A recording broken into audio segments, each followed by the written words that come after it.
المنظومه الكرويه بقى فاشله. انت الدوري المصري بتاعك ده بيتصور بكاميرات موبايل، في الوقت اللي الدوري السعودي بيتصور فيه بكاميرات يعني فاهم، في 48 كاميرا بتصور الماتش.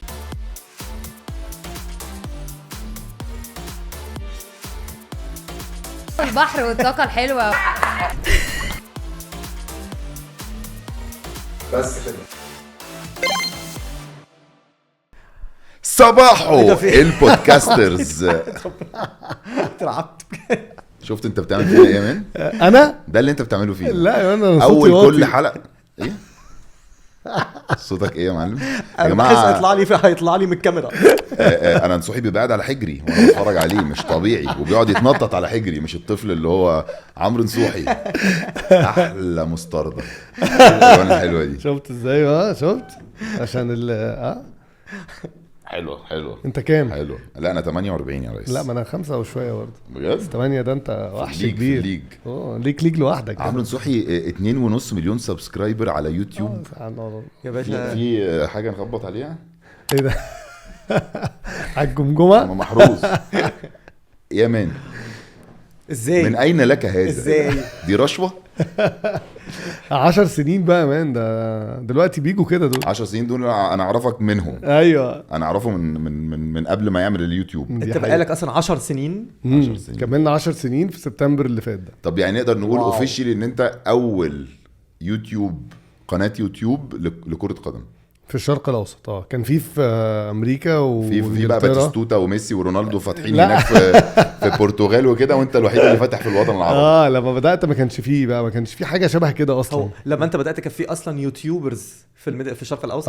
انا فاكر كنت بتفرج على برنامج سعودي اسمه إيشيلي بتاع بدر صالح. اوكي. فده اللي كنت ايوه بدر صالح اللي شعره ابيض. ايوه اللي كان بيعمل ميمز كده برضه بيطلع يتكلم زيك كده. ايوه وانا لقيت نفسي وانا وعنده بدر ده اصلا بدر اعرفه من MBC تمام. ايوه بدر ده يا باشا عنده في الاستوديو بتاعه مكتب وكرسي، هو واقف بقى ما بيقعدش اصلا. اقسم بالله. نصوحي نمبر 2 هو يا جماعه صلوا على النبي. انا قاعد بص احاول ان انا ابقى مظابط كده ومتهندم، قاعد سند على البتاع، واحنا من شويه كل شويه يطلع فاضل لي شويه وهطير. حبيبي اسند عشان اظبط فريم. هياخد المايك ده ويحط تحت باطه. انت واخد بالك اصلا الحلقه احنا بنتكلم فوق بعض. الانرجي مش عاديه. ازيك يا نصوحي؟ عامل ايه يا بيسو؟ ايه حوار السبحه اللي لابسها طول الوقت دي ليها قصه ظريفه كده. ليها قصه؟ لا ملهاش طبعا، بس لازم اقول كده. اقول ايه طيب؟ طب قول قصه. صايع مش عارف لسه بقول لك ايه، نبقى نظبط قصه طيب بعد كده. مفيش واحد ارجنتيني لابسها لك في كاس العالم وانت بتشجع؟ لا مفيش. لا الارجنتينيين بيقلعوك لبسك. ما تهزرش. والله يعني يجي يقول لك مثلا بدل معايا التيشيرت في الاستاد في المدرج. ده ليه؟ يعني شوفك انت لو انت لابس اي تيشيرت تانية منتخب تاني يعني، فيديك التيشيرت بتاعت الارجنتين وياخد هو تيشيرت منتخب. لذيذ ده. ايه بقى حوار كاس العالم؟ انا شفت يعني، انت عارف ان انا طبعا خبير كوره قديم. هتقول لي انا اصلا كنت هعمل مدوره طيب ولا مربعه؟ كنت هعمل كام لعيب في الفرقه بس. كنت هعمل يوتيوب شانل قبل نصوحي، واحنا كنا عايشين في دبي. فجي اتكلم معايا قال لي انا بقول لك ايه، انا بفكر اعمل مش عارف ايه وبتاع. قلت له لا سوري انا قلت حكيت قصه غلط. رحت انا قلت له انا بفكر يا مان اعمل يوتيوب شانل كوره، واعمل بقى تعليقاتي، واعمل فلوج وبلوج. انت كنت بتقول له كده؟ ايوه ما كروي قديم. كروي. اخد مني الفكره وراح عملها. انت مصدقني ولا ايه؟ لبس السبحه واتجه. انت مصدقني ولا ايه؟ شفت النظره دي؟ مع ان هو عارف ان انا حمار كوره. لا مش مصدقك خالص. في لحظه كده، في لحظه هو كان مصدق والله العظيم. في لحظه عينه. لا هو انا صدقت ان في احتمال يكون هو قال لك انا عايز اعمل حاجه يوتيوب، بس اكيد مش كوره. اكيد يا باشا ولا كنت اعرف يعني يوتيوب اصلا. هو نصوحي كان اول واحد، واحنا كنا بنقول له يعني ايه هتعمل ايه؟ اتقل هعمل وهسوي 3 2 1. يا من كاس العالم ده كان خطير. الرحله بتاعتك انت كان جامد قوي يا مان. ايه الهبل ده؟ هو انت بقيت عندك VIP اكسس لكل حاجه؟ لا مش لكل حاجه، هي كانت سالكه يعني. نزلت يا مان النجيله ونزلت ودخلت الحمامات. ايوه دخلت اللوكر روم بتاع الارجنتين وخبطت لهم على الترابيزات كلها جوه. ايوه قبل الفاينل بيوم. دي كانت انا الاول خالص في اللجنه دي عملوا لما قطر خدت كاس العالم، عملوا حاجه سموها اللجنه العليا للارث. دي اللي ماسكه كاس العالم، ماسكه كل حاجه ليها علاقه بكاس العالم، من بقى استادات لمش عارف ايه لتنظيم للفعاليات اللي عملوها قبلها وكده. فمن سنتين مثلا بدانا نتكلم وبداوا ان هم عايزيننا نيجي علشان يحطوا سبوت لايت على الافتتاح الملاعب. بداوا يعملوا انت بتقول نيجي، انتوا مين؟ كذا حد، كذا سوشيال ميديا كونتنت كريتورز اللي ليهم علاقه بالكوره من الميدل ايست. وكل ما كاس العالم يقرب كل ما الدايره بتاعه الكريتورز دول ما يبقوش كوره بس، يبقوا كوره وغير كوره. عشان كان في خالد مختار راح، وكان في ناس كتير قوي، في ناس كتير قوي قوي قوي راحت. حلو. وبعدين احنا كنا قاعدين في اوتيل جايبين لنا كده زي هوتيل ابارتمنت. حلو. شقق فندقيه. شقق فندقيه، وكل صناع المحتوى اللي في الشرق الاوسط كله تقريبا كنا قاعدين كلنا في نفس التاور ده. فكان عندهم مثلا في تاور واحد بتاع مثلا تريليون فولورز. والله العظيم في مليون فولورز بياكلوا جبنه بالطماطم. في هناك 500,000 بياخدوا خيار. والله العظيم ده على الفطار كله ماسك موبايلات بس كله بياكل. فهم عارفين ان السوشيال ميديا از ذا واي، هي دي الطريقه اللي هخلي الناس تتفرج على كاس العالم، والجيل الجديد والجيل الصغير والناس اللي قاعده في البيت، غير بي ان سبورتس والكلام ده كله. بس بقول لك ايه، صح جدا. ايوه طبعا صح. لا هو بص يعني خلينا نرفع كلنا القبعات لقطر. يا جماعه عملوا شغل مخيف واذكياء بطريقه مش طبيعيه. يا جماعه فجاه قطر بقت في كل حته يعني. بقى في حاجه اسمها لا يعني كل العالم عارف حطت خطه قطر على الخريطه دلوقتي من الاخر. وهم بيتحاربوا كمان يعني، هم بيتحاربوا من يوروب على موضوع كاس العالم دوت مش عارف ايه لحد يمان البطوله لحد الفاينل. والجماهير الاوروبيه مش كلها، ما في اقل جاليات راحوا بتاع اوروبا. انت شفت في السوشيال ميديا لما الناس الاجانب رجعوا لبلدهم وقعدوا ينزلوا كومباريزن، قعدوا ينزلوا فرق المترو في هولندا، المترو في فرنسا، المترو في قطر ومش عارف ايه وكده. الحوار لسه شغال. انا شفت اصلا كذا فيديو كمان من الناس اللي هناك في قطر اللي كانوا بيقعدوا يعملوا فيديوهات، اجانب بيعملوا فيديوهات اللي هو يا جماعه ايه ده، ما فيش الكلام ده خالص، والموضوع طلع احسن بكتير ما احنا متخيلين. والفيديوهات دي كانت فايراله مش عادي. بعدين الملعب نفسه الاستاد ال5G في الاستاد اسرع من انت كيبل انت شفته في حياتي. لا اسرع حاجه شفتها في حياتي. هو عارف ان انا بابلود كونتنت من وانا في الاستاد. هو عايز كل واحد معاه موبايل دلوقتي مش تنزل في البيت بقى تنزل. انت طول ما الماتش شغال ستوريز يوتيوب فيسبوك، انا بطلع لايف على فيسبوك وعلى يوتيوب في نفس الوقت، وانا ما بين الشوطين مفيش حاجه اسمها ان البتاع عبس تهريج. بس على فكره ده الكلام ده مظبوط مليون في المية. هتلاقيهم مركزين فيها قوي، لان انا حتى مثلا يعني بس رحت كام ماتش كده في امريكا بحضر حاجات، بس وانا بصور هناك رغم ان الانترنت في امريكا جامده، بروح هناك لا الانترنت بتبقى صعبه طبعا، وانت بتابلود 80,000 واحد في مكان واحد. الانترنت بتاعت امريكا صلوا على النبي. ده لما بعمل فطار في رمضان الانترنت بيقطع لو في اكتر من 8 في البيت. انتوا بتهزروا ولا ايه؟ قال لك 80,000. لا طبعا قطر عملوا شغل عالي قوي. والاستادات بتاعتهم بقى مبدئيا يعني، شوف انا رحت استادات في حياتي كلها. الاستادات دي هتتشال فعلا؟ مش كلها، في حاجات هتفضل وفي حاجات هتتشال. يعني استاد لوسيل مثلا تلعب فيه الفاينل ده حاجه تحفه بنت لذينه، انت بتبقى واقف قدامه كده مبلم. هيتقلب كوميونتي سنتر، هيبقى فيه بقى سيرفيس سنترز، كلينكس، مستشفيات، مدارس، عيادات. فهو مش كلهم هيفضلوا استادات كوره، في حاجات بتتفك خالص، في حاجات هتفضل، وفي حاجات هتتقلب حاجات تانية. يعني ايه استاد يتفك؟ هو مش اللي هيتفك ده هينقلوه 974 ده صح؟ ده معمول يعني من ايه يتفك؟ معمول من كونتينرز. انت فاهم؟ الاستاد اسمه 974. ايه 974 ده الفون كود بتاع قطر +974 لما تيجي تتصل بحد في قطر. 00974 بالظبط. وكله كونتينرز، منظره يا ابني حاجه مش طبيعيه، الوان بقى بكل الوان، احمر وازرق واصفر واخضر مش عارف مش ده هيتبرعوا بيه. انا سمعت بالكونتينر مش عارفين بقى هيعملوا ايه بقى لسه، بس هو هيتفك. ده بيتفك كله زي ما هو على بعضه كده، هو على البحر في المينا كانه ليجو. كانه ليجو بالظبط. وبعدين بقى الصياعه في ايه؟ هم عملوا كل ده، ابهروا العالم كله. اللعيبه نفسها يعني اكسبيرينس اللعيب واكسبيرينس المشجع ده مش هيتعاش تاني. يعني لا اللعيب هياخد دلع ورفاهيه وبروفيشناليزم 100% كده، ولا المشجع كمان هيقدر ان هو ياخد ايه الفرق يعني؟ ايه مبدئيا كده هم عاملين سيرفيسز فوق الخيال. يعني جيرو اول ما دخل اوتيل، جيرو بيلعب في منتخب فرنسا، انا عارف جيرو. ايه ده انا بحب ايه ده، لا انا بحب جيرو جدا. وحليوه كمان على فكره. ايه ده انت عارفه عشان كده بقى طويل. وهو امبابي. انا على فكره يا جماعه ما ينفعش نسميه امبابي. هو مش في مش ساكن في الشارع اللي وراكو. مش هينفع. مش بيقف عند كشك ميكي في مصر الجديدة يقعد يشرب معاك كوبايه بيبس وسجاره فرط بربع جنيه. ما اسموش امبابي، اسمه امبابي. شوف اختفوه قلبوا فرنساويين. ايوه الحوار ده كان بيموتني. ايوه امبابي هو في واحد من عندنا احترف في فرنسا من امبابه.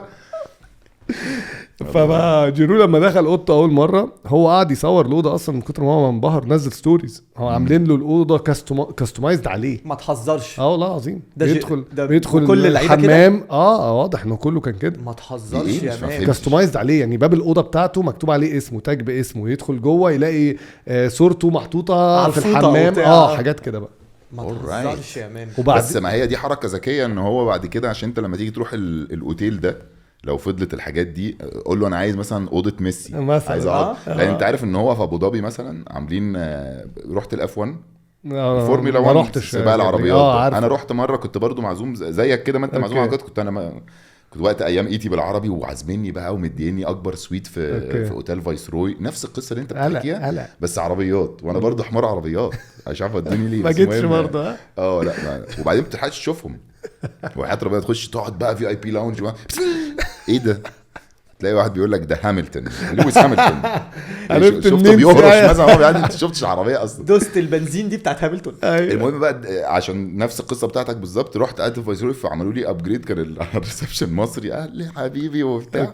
طلع ان في اوضه بتاعت ريانا. هم لما اول ما عملوا فايسروي وعملوا اف 1 ريانا جت غنت في اول راوند تقريبا او حاجه كده، فادوها اكبر سويت الرويال سويت. فبعد ما هي قعدت فيه سموه على اسمها. فانت بقيت تروح فايسروي ده تيجي تحجز تخش، لو انت بقى راجل مريش راجل برنس او عايش ببلاش تخش تقول انا عايز سويت ريانا. لا لذيذه قوي. تخش تنام على السرير اللي كانت نايمه عليه ريانا وما قومش منه ابدا. تقعد بقى تروح وتيجي باحلامك واسرق اللحيفه وانا ماشي. كات عيب. دي مشكله بقى الصحاب لما يقعدوا في بودكاست يقعدوا يخشوا عمالين يخشوا شمال مهرب مخده. كان في مين كمان بقى سويت سلمين كمان بالمره.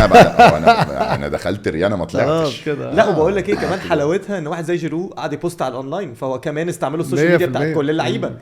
This podcast is powered by VU, a mart in an app. وبعدين كاس العالم مثلا اللي فات بتاع روسيا، فانت كل المدن بعيده قوي عن بعض، يعني في مصريين كتير قوي راحوا طبعا. تقدرش تحضر اكتر من ماتش لا طبعا، وبتسافر مثلا ساعتين 3 بالطياره، واللعيبه كمان ما بتقعدش في، يعني هي بتقعد في مدينه بس كل ماتش للتاني في سفر، هم بيسافروا. فده بيأثر على الريكفري بتاع اللعيب. السفر ده مبدئيا متعب، وبعدين بعد الماتش هو بيرجع ما بيطلعش نقطه، هو بيرجع يركب الباص ساعه ماكسيمم، هيبقى في الاوتيل يبدا الريكفري بتاعه اللي هو عامل السيستم بتاعه اللي هيعيش عليه حياته. والريكفري دي اهم حاجه في الكوره، انك لما تخلص الماتش ازاي تجهز عشان الماتش اللي بعده. فده كان مساعد على الاداء الكوره الجامد اللي احنا شفناه. فانت عندك تنظيم جامد قوي، كوره كانت جامده قوي، شفنا كميه ماتشات مش طبيعيه جامده قوي، والجمهور كمان عاش اكسبيرينس ابن الذين. انا كان ساعات بيجي لي تيكت قبل الماتش بساعه وانا قاعد في بيتنا في الاوتيل، واحد يجاب لي تيكت اروح نازل واخد تاكس مقابله على باب الملعب وداخل. مش محتاج تنزل الساعه 11 الصبح عشان الماتش 9 بالليل وادور على اوتيل اقعد فيه واروح مدينه تانية وصلاح سالم يتقفل لا ده انت هنا جوه القاهره.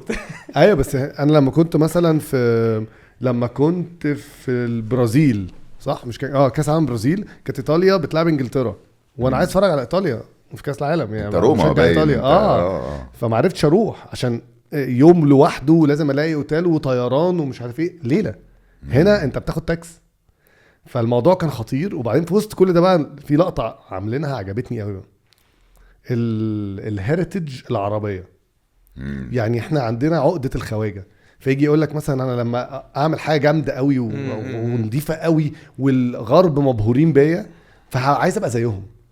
قطر كل حاجه فيها اول لغه مكتوبه عليها بالعربي.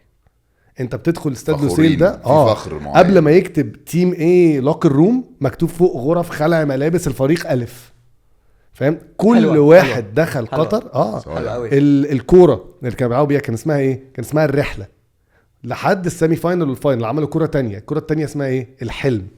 ملهاش اسم، ما اسمهاش ذا دريم، هي اسمها الحلم. يعني رحت اليوم اللي عملوا فيه اللونش كان اديداس عاملين ايفنت، فكنت معزوم فيه، فجايبين كاكا وكاسياس فبيتكلموا بيقول لك الحلم هو لازم ينطقها ما بتتقالش ده دريم. ما ترجموها لهمش حتى. هي بالحلم، والكرة نفسها مكتوب عليها بالعربي القدر، العمل الشاق، مش عارف ايه، كلام تحفيزي كده بالعربي على الكرة اللي تلعب بيها واحد من اعظم الفاينلز تاريخ الكوره. يمكن عشان كده المغرب وصلت، عشان هم الوحيد اللي عارفين يقروها وتشجعوا ولمستهم. لا وفي حاجه غريبه كمان في كاس العالم ده، في برضه في الهيريتج العربي والعرب وعامه، فلسطين طبعا كانوا بيشجعوها في كل الماتشات طبعا، كل الناس. حتى لما كانوا بيطلعوا ريبورترز اللي هو صحفيين ويتكلموا مع ناس، وريبورتر من الارجنتين وريبورتر من اسبانيا وبتاع، ويوقف واحد ارجنتيني مثلا يتكلم معاه يقول له فيفا بالستاين، من كتر ما هم شايفين العالم في كل حته، شايفين كل الناس فمتشجعين، فبقوا يعملوا زينا وبقوا مقتنعين وبقوا عندهم التعليم والفكر، الوعي عن حاجات زي كده. هم القطريين لما بيتكلموا عن كاس العالم دايما يقول لك كاس العالم العرب، دايما مزقوقه في كل حته. مش انكلوسيف، انا انكلوسيف، مش بتاعنا لوحدي، بتاعنا كلنا. وكانوا مركزين على الحته دي قوي في كل حاجه، في المنشآت، في المسجز، في الكلام، فالناس اللي جت في الاخر خدت جزء كبير قوي من الثقافه العربيه، وشافوا ان الثقافه العربيه دي ممكن تقدم حاجه بجوده اعلى منهم. لا برافو قطر. لا برافو قطر وبرافو مغرب. احكي لي بقى عن المغرب. نعم احكي لك انا عن نعم. لا هو يحكي لك عن المغرب غير لما انا مش عايز اسمع عن المغرب دي. انا حاسس ان هم عايزين يسمعوا المغرب. ايه يا مغاربه ايه يا مغاربه، لباس في بيت حلاوتكم، ايه الجمال ده، ايه الجمال ده ازاي؟ انا حفظت الاغاني بتاعتهم يا عم باشا. انا كنت بتكلم مغربي في صالون بيتنا هنا. ايوه امي مره بتكلمني بتقولي ازيك يا حبيبي، اقول لها لباس يا امي لباس. طب هو استنى لازم تشوف ده. بص مش معقول. خلاص ده بعد ما المغرب كسبت اسبانيا، ده بالنسبه لي هو اعظم ماتش البرتغال برضو كان جامد قوي اللي راحوا بيه قبل النهائي، بس اسبانيا ده البنالتيات. لا حلو خطير. فده واحد قاعد معانا برضو كونتنت كريتور مغربي حلو، فهو الواد متجنن بقى، فانا عمال بقى اتكلم معاه، وهو بقى يعني هو لما بنتكلم عادي اللغه هديها سنه عشان افهم. ايوه فهو متحمس بقى. مفيش هيدي ايه بص. بقى. بص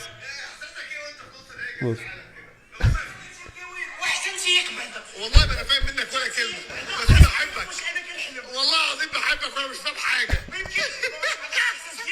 صح عارف انا بعدا وش هالشي بالصح، شي حقيقه شعب واش كيمشي بالصح، مش فاهم ولا كلمه، بقول لك بحقيقه بالصح كله في جامدين قوي يا ابني، انت مش فاهم. شيزوفرينيا. ايوه جامدين. فاللغه وهي عامله كده، وحفظونا الاغاني بتاعتهم. لا هم مبروك علينا، هم كتبوا التاريخ. ايه مبروك علينا وهذه البدايه وما زال ايه ولسه مبروك. كانوا جامدين قوي بصراحه. بس ازاي انا عايز افهم ازاي ايه اللي حصل عشان كده وصلوا كده. والله ازاي دي صعبه قوي، يعني اعتقد فيها عوامل كتير قوي.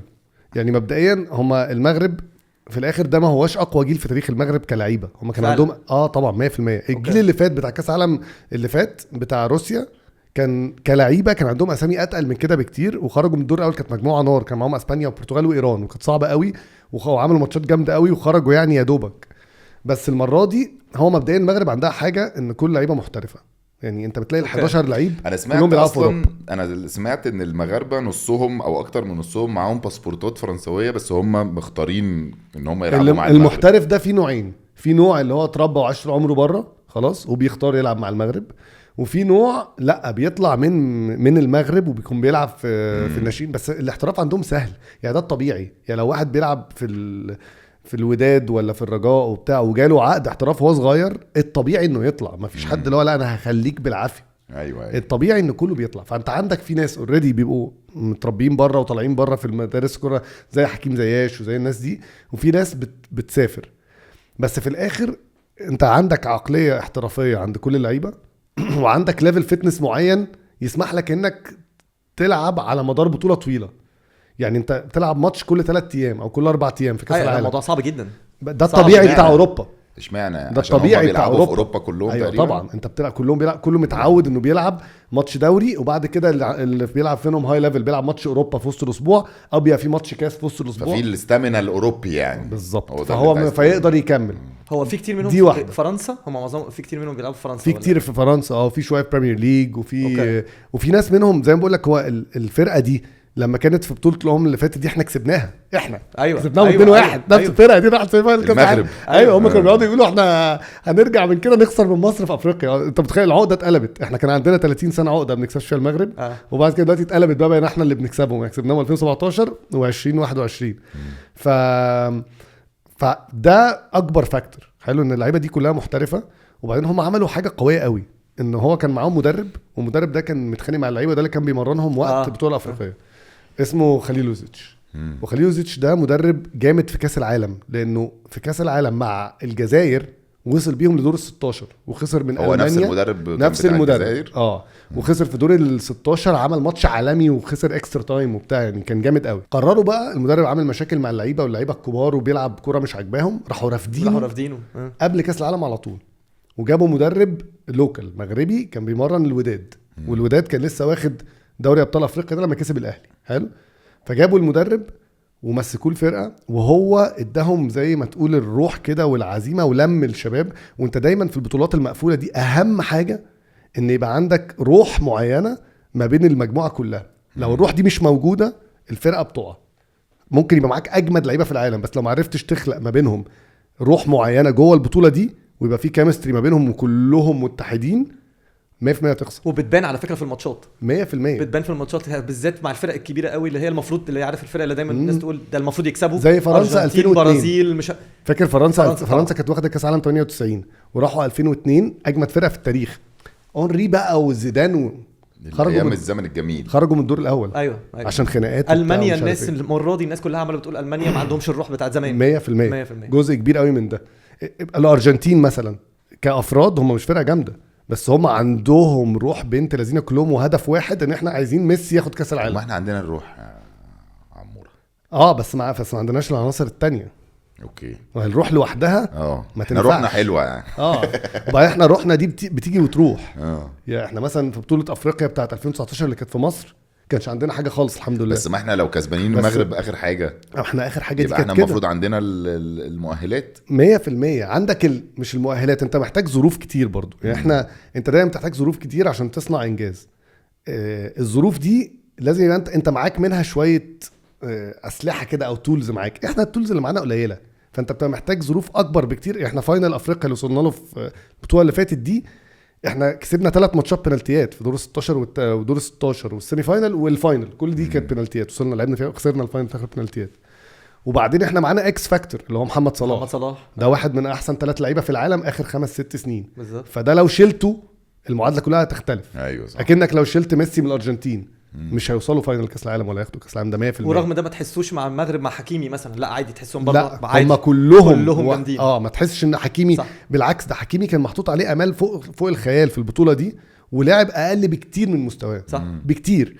واحده تانية بقى حلوه قوي بقى خلاص. وبعدين طبعا انت محتاج حظ، والناس بتفتكر ان الحظ ده عيب. يا عم انت كسبتني حظ، لا هو الحظ ده من اهم مقومات النجاح، عامل مؤثر. شوف اجمد رياضي في اي مجال، فيدرر، جوردن، اي حد بولت هيقول لك I was lucky 100%. انا بشتغل وبجتهد، ولما الحظ بيسمح لي او التوفيق بقى زي ما انت عايز تسميها بروح بقتنص الفرصه واطير. الحظ والموهبه الميكس حلو قوي. والشغل وانك تشتغل. الموهبه لوحدها برضو مش كفايه. يعني ناس عندها موهبه وتظهر تقيله. ده كريستيانو رونالدو مثال العالم في كميه الشغل المرعبه.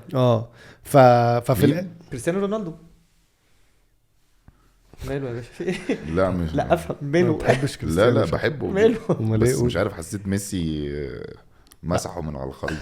ما تقولش بس يا مان. بس لا يا جماعه لنا هنا وقفه. انا بهزر، انا ما بفهمش في الكوره. انا بهزر. لا تيجي هنا تقول انا بهزر ليه؟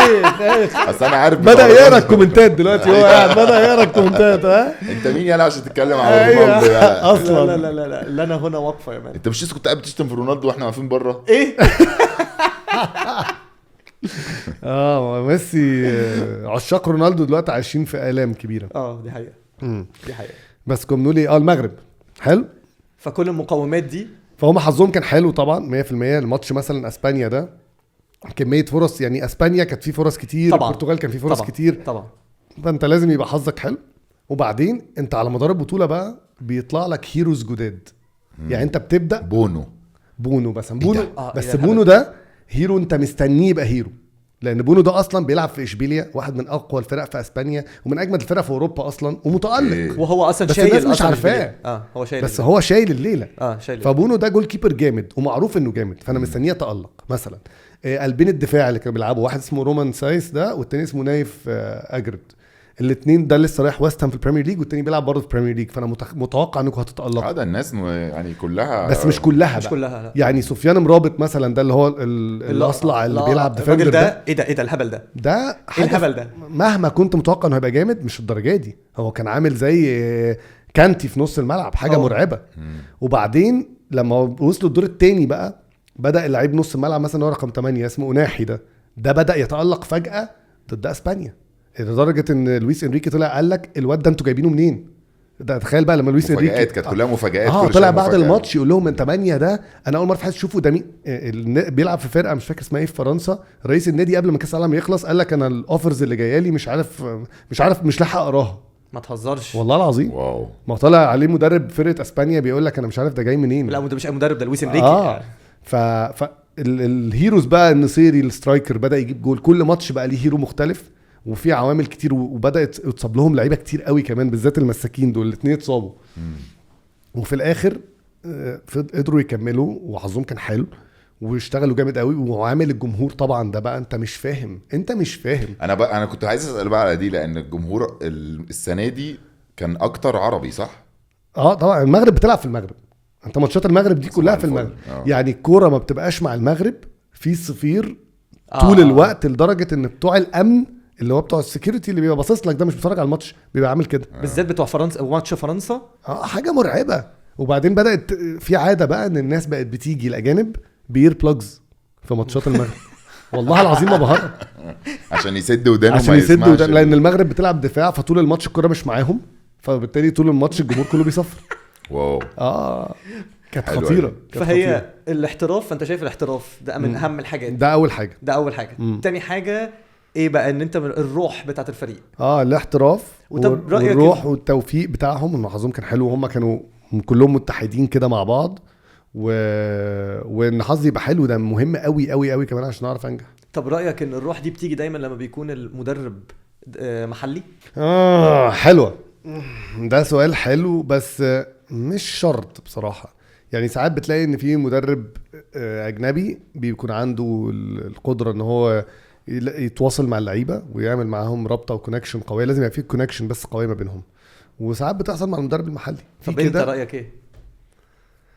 رايي ايه في مصر يعني من الاخر؟ يعني مش لازم يبقى مصر، لا عامه، بس يعني مصر ممكن يكون اكزامبل كويس، بس يعني ممكن. انا ساعات بشوف ان المدرب المحلي دايما عنده ادفانتج او عنده ميزه زياده كده، ده 100%، ان هو شبه اللعيبه دي وعايش نفس العيشه وعارف البلد وعارف اللغه وعارف كل حاجه وبيعرف يتواصل معاهم، فبالتالي هو عنده ميزه.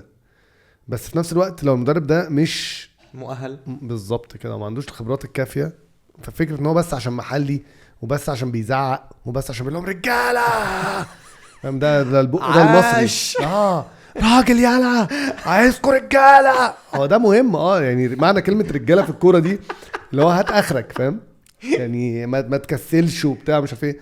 بس في الاخر هي مش رجاله بس، هو في خطط وفي تكتيك وفي طريقه لعب وفي طريقه اكل وفي طريقه نوم وفي طريقه حياه وفي بلاوي زرقاء. بس مش صعبه الحوار ان بشوف بيبقى جنبه مترجم ده؟ لا طبعا مش شرط، مش صعبه. لا بص احكي لك قصه. انا بص هقعد اخدكم بقى في قصص كده. خدنا يا باشا انت جاي تحكي اصلا. حوارنا ايه؟ طيب دلوقتي في 2004 كان في بطوله اليورو، بطوله اوروبا، وفيها منتخبات كتيره جامده وبتاع، والبطوله معموله فين؟ في البرتغال. كان المفروض بقى ان ياخدها كريستيانو رونالدو بقى، وهو لسه صغير بقى ويطير بقى. حبيبنا رونالدو. ايوه حبيبنا. حبيب باسل.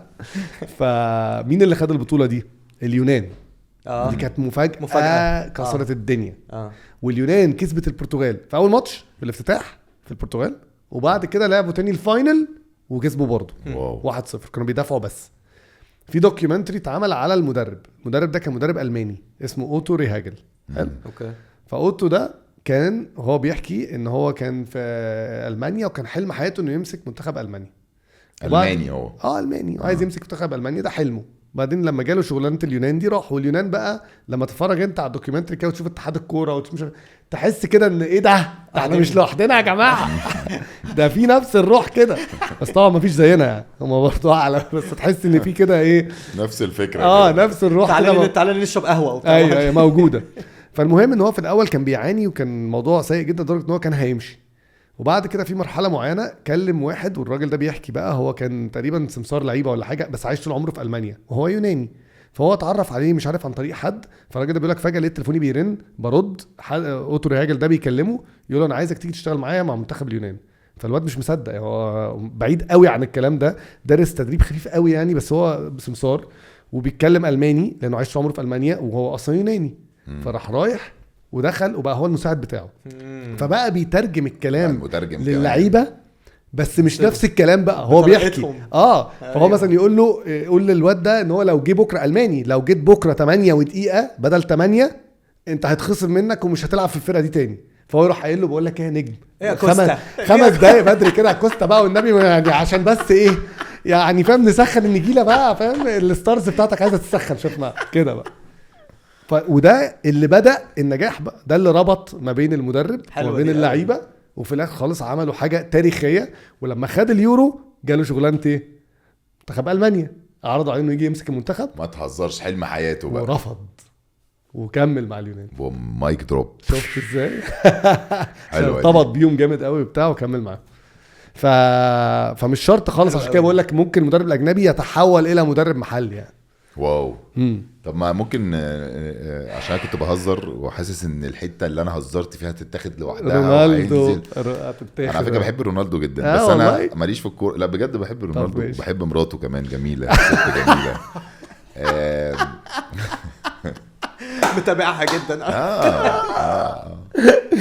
كده صدقت انك بتحبه. ايوه يعني انا بحب العيله كلها والولد الصغير اللي ابتدى يكبر ويلعب في الاستاد اللي وراه ده انا مسمينه مغاوري اللي في البيت زي امبابي كده مغاوري ده ابنه. المهم ان انا طبعا عشان ماليش في الكوره بس بعرف الهايلايتس الكبيره قوي اللي هي الحاجات البوم يعني. فاللي انا فاهمه ان ميسي ورونالدو على طول راس براس ووصلوا ان هما الاثنين وصلوا لسن معين 35 و37 فهم الاثنين ايه ده الكوتش يعني حتى ميسي ارجنتيني ورونالدو لا بس 35 37 دي حلوه عجبتني ان هما الاثنين وصلوا تقريبا ده هيبقى تقريبا اخر كاس عالم ليهم. فكان التحدي يعني اكتر من خطير. وبالنسبه لي اللي حصل ان يعني انا كواحد ما بفهمش في الكوره ميسي علم على رونالدو. بص هي ميسي اصلا هو سابق دايما رونالدو سنه في الكره الذهبيه في المش عارف ايه في كده. بس رونالدو من سنه كده ميسي حصل مشاكل برشلونه وكان ومشي والعياط بقى والكلام ده فلو ما ارجع وما اخدش حاجه وراح رايح باريس والناس قالت لك ده رايح نيمار ومبابي كيرفو نزل كده وهي الكرة بنت لذينه كرة بنت لذينه هي مش هي مدوره كده وبتيجي في اي اتجاه هي كده فعلا في الحقيقه كل حواراتها. فميسي كان نازل كده الكارير بتاعه خلاص. رونالدو بقى كان في يوفي هو ساب ريال مدريد راح يوفي نزل راح راجع مانشستر يونايتد بقى اوبا والعوده والكامباك ورجع بيته بيته طاير. السيزون اللي فات بقى مش عارف هداف الفرقه وبتاع والدنيا حلوه. فجاه السنه دي تلاقي ان مبابي ونيمار مثلا في باريس سان جيرمان بيخبطوا في بعض وبيتخانقوا وبتاع وميسي صباح الفل ماليش فيه. تيجي بنالتيات يعني ميسي بيشوط بنالتيات اكيد يعني ميسي نيمار ومبابي يتخانقوا على البنالتيات وميسي مش عايز شوط انا عايز كاس عالم.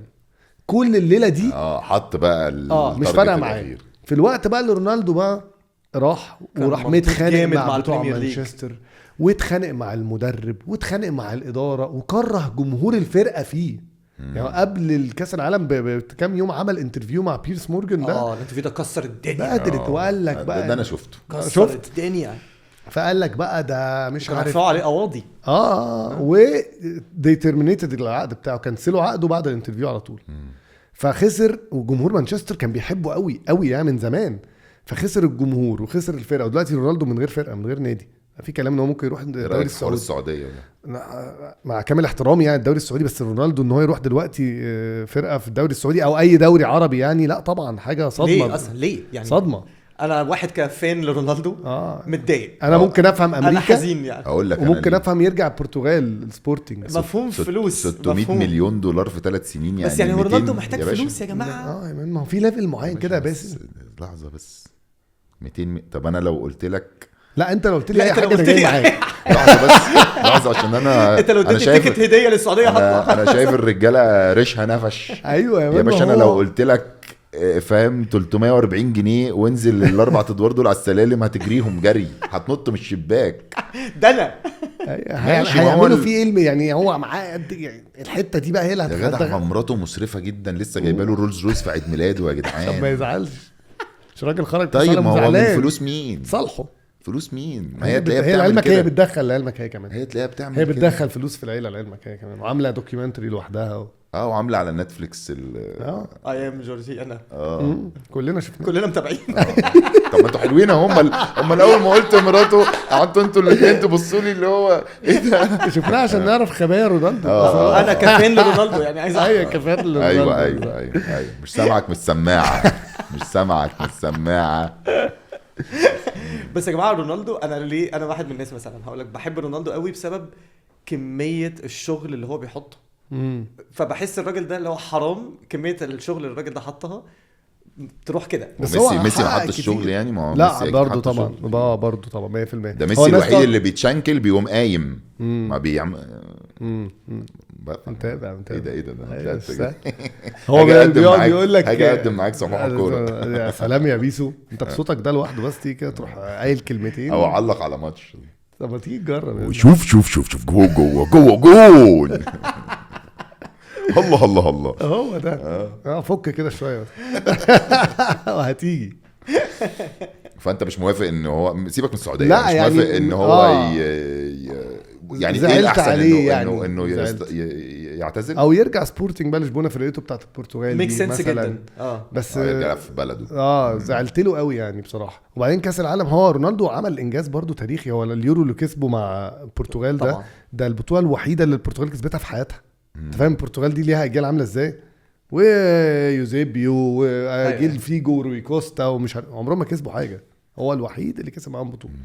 طب والسعوديه بقى بما اننا جبنا سيره السعوديه كانت جامده السعوديه قوي والارجنتين. يا نهار ابيض. يعني هو دلوقتي بص سيبك من كل حاجه، السعوديه كسبت بطل كاس العالم. الفرقه الوحيده اللي كسبت. انت فاهم يعني على الورق السعوديه كسبت كاس العالم. يعني انت فاهم الفكره اللي هو انا كسبت اللي كسب كاس العالم. سمعت كانوا بيقولوا له ايه طيب بعدها، ميسي وين فين ميسي؟ كسرنا عينه ميسي وين. والواد اللي طلع مع الريبورترز ده برضه كان بيسالوه راح لا ويرز ميسي ويرز ميسي كان جامد فشخ.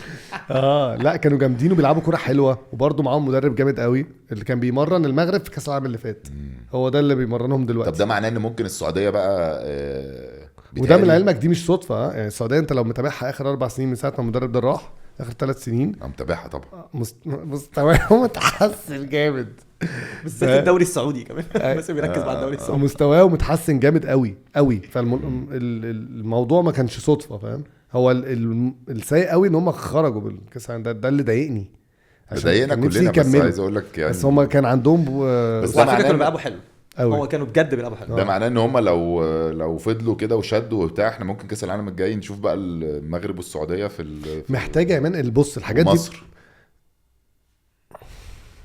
طب احنا المفروض نعمل ايه يا مان؟ ان شاء الله يا جماعه خليكم متفائلين. طب احنا عارف ان دلوقتي بقى في 9 فرق افريقيه المره الجايه تقريبا ولا حاجه كده. بس من كتر من يعني احنا زمان كان بيبقى في 2 أو 3 من افريقيا، بعدين لما زادوا ل5 قلنا اكيد هنروح يعني خلاص بقوا 5 خلصت بقى دلوقتي. مش فاهم يعني هو انت زمان كاس العالم ما كانش فيه 32 فرقه، كان في فرق اقل يعني، كان فرق قصدي هي بتقعد تكبر 24 تقريبا 24 32 وبعدين المره الجايه هيبقى 48. فبيبقى في فرصه في 48 فرقه أكتر. ففي بقى من كل قاره هياخدوا اكتر. فمن قاره افريقيا هياخدوا تقريبا دبل. بس احنا كل ما الاعداد دي بتزيد للاسف الشديد انت منتخبات افريقيا بتقوى وانت يا ريتك واقف في مكانك انت. السياره ترجع الى الخلف. طب ليه يا مان ليه؟ ايه اللي حصل؟ النظام الكروي في مصر يعني ما فيهوش اي حاجه ماشيه صح. ده كده يعني وانا ممكن اكون بجاملهم. فانت زمان على الاقل. بس احنا عندنا كوره يا مان احنا عندنا عشق كوره خلاص، يعني كجمهور احنا كشعب الكوره بتمشي في دمنا، كل الناس بتحب الكوره. حلو. انت مالكش في الكوره خالص اهو، اقول لك اهلاوي ولا زملكاوي هترد عليا، ماتش الاهلي والزمالك بيتلعب هتتفرج، كاس عالم اتفرج، حتى لو مالكش في الكوره خالص. ايوه طبعا. وبعدين والناس الناس بتلعب كوره في الشارع، بتلعب كوره في كل حته، بس المنظومه الكرويه بقى فاشله. انت الدوري المصري بتاعك ده بيتصور بكاميرات موبايل، في الوقت اللي الدوري السعودي بيتصور فيه بكاميرات يعني فاهم، في 48 كاميرا بتصور الماتش. احنا هناك والله العظيم ما بهرج، احنا من سنتين، السيزون اللي فات تقريبا قبله قال لك هنصور اتش دي. انت السنه اللي فاتت اتش دي الماتشات دلوقتي بتتصور 8K اللي هو احنا اصلا بنصور بودكاست اكتر من اتش دي. احنا اصلا كنا بنصور 4K والله العظيم. اول ماتش اتش دي ده فجاه بقيت شايف اللعيبه، يا ابيض انا عارف الكرة مع مين. اصل انت في التلفزيون انت بتعرف الكرة مع مين كده بالويم يعني بالمركز. هو ده غالبا كده محمد هاني من جريته من رقم ستايله ايه ده الواد امام، هو الواد امام عامل قصه كده، هو ده اخرك. وبعد كده فده طبعا بيديك منتج سيء جدا. فمنتج الدوري المصري بتاعنا ده سيء، ولا في جدول مظبوط، وماتشات على طول بتتاجل، وكل حاجه جماهير ولا انت عارف يعني الجماهير دي. هو لسه مفيش جماهير، بقى فيه بس قليل. بس على الاقل الجماهير دي ليها بعد مش كروي. يعني اتحاد الكوره ما يقدرش يقرر بكره ان انا هيبقى مش في ايديهم قصدي. مش في ايديهم، دي حاجه امنيه. لا دي تبعهم ازاي؟ انت عندك انت المفروض الدوري المصري ده اصلا يبقى منتج لوحده. يعني الدوري السعودي البريمير ليج مثلا اللي بيديروا مش اتحاد الكره الانجليزي، هم عاملين رابطه اسمها البريمير ليج، دي هي اللي بتدير الدوري، وليهم كاس لوحدهم اللي هو كاس الرابطه اللي هو باركليز الليج كاب ده. الحاجات بتاعه الاف اي بقى اللي هو اتحاد الكوره ده اللي هو الاف اي كاب ده اقدم بطوله تقريبا في تاريخ الكوره ولا حاجه كده، والمنتخبات. بس هو ما بيديرش الدوري. احنا دلوقتي بدأنا نحاول نعمل كده، عملنا رابطه انديه، ورابطه الانديه دي هي في الاخر المفروض ان انت بقى تبيع الدوري ده كله، وبالفلوس اللي انت دخلتها من لما تبيعوا قنوات التلفزيون وي انت بتصرف على نفسك. وتوزع الفلوس دي على الانديه، وبتجيب كاميرات، وبتظبط الملاعب، وبتقول للنادي تقول له انت هيبقى عندك هيخش لك اكس اماونت، النسبه دي هتروح لده، والنسبه دي هتروح للتطوير ده. ومثلا تقول لهم لو انت بتلعب مثلا في فرقتك عدد معين من اللعيبه تحت 21 سنه هتاخد بونص اكتر من الرعايه. ده كل ده غير فلوس النوادي بقى. ما هي فلوس النوادي دي بتيجي منين؟ انت المفروض تبيع. يعني بريمير ليج لو قارنته مثلا بالدوري الالماني او الدوري الاسباني، هم بيبيعوا التلفزيون، وبعد كده برشلونه مثلا وريال مدريد في اسبانيا بياخدوا نسب كبيره، والانديه التانية بتاخد نسب اقل.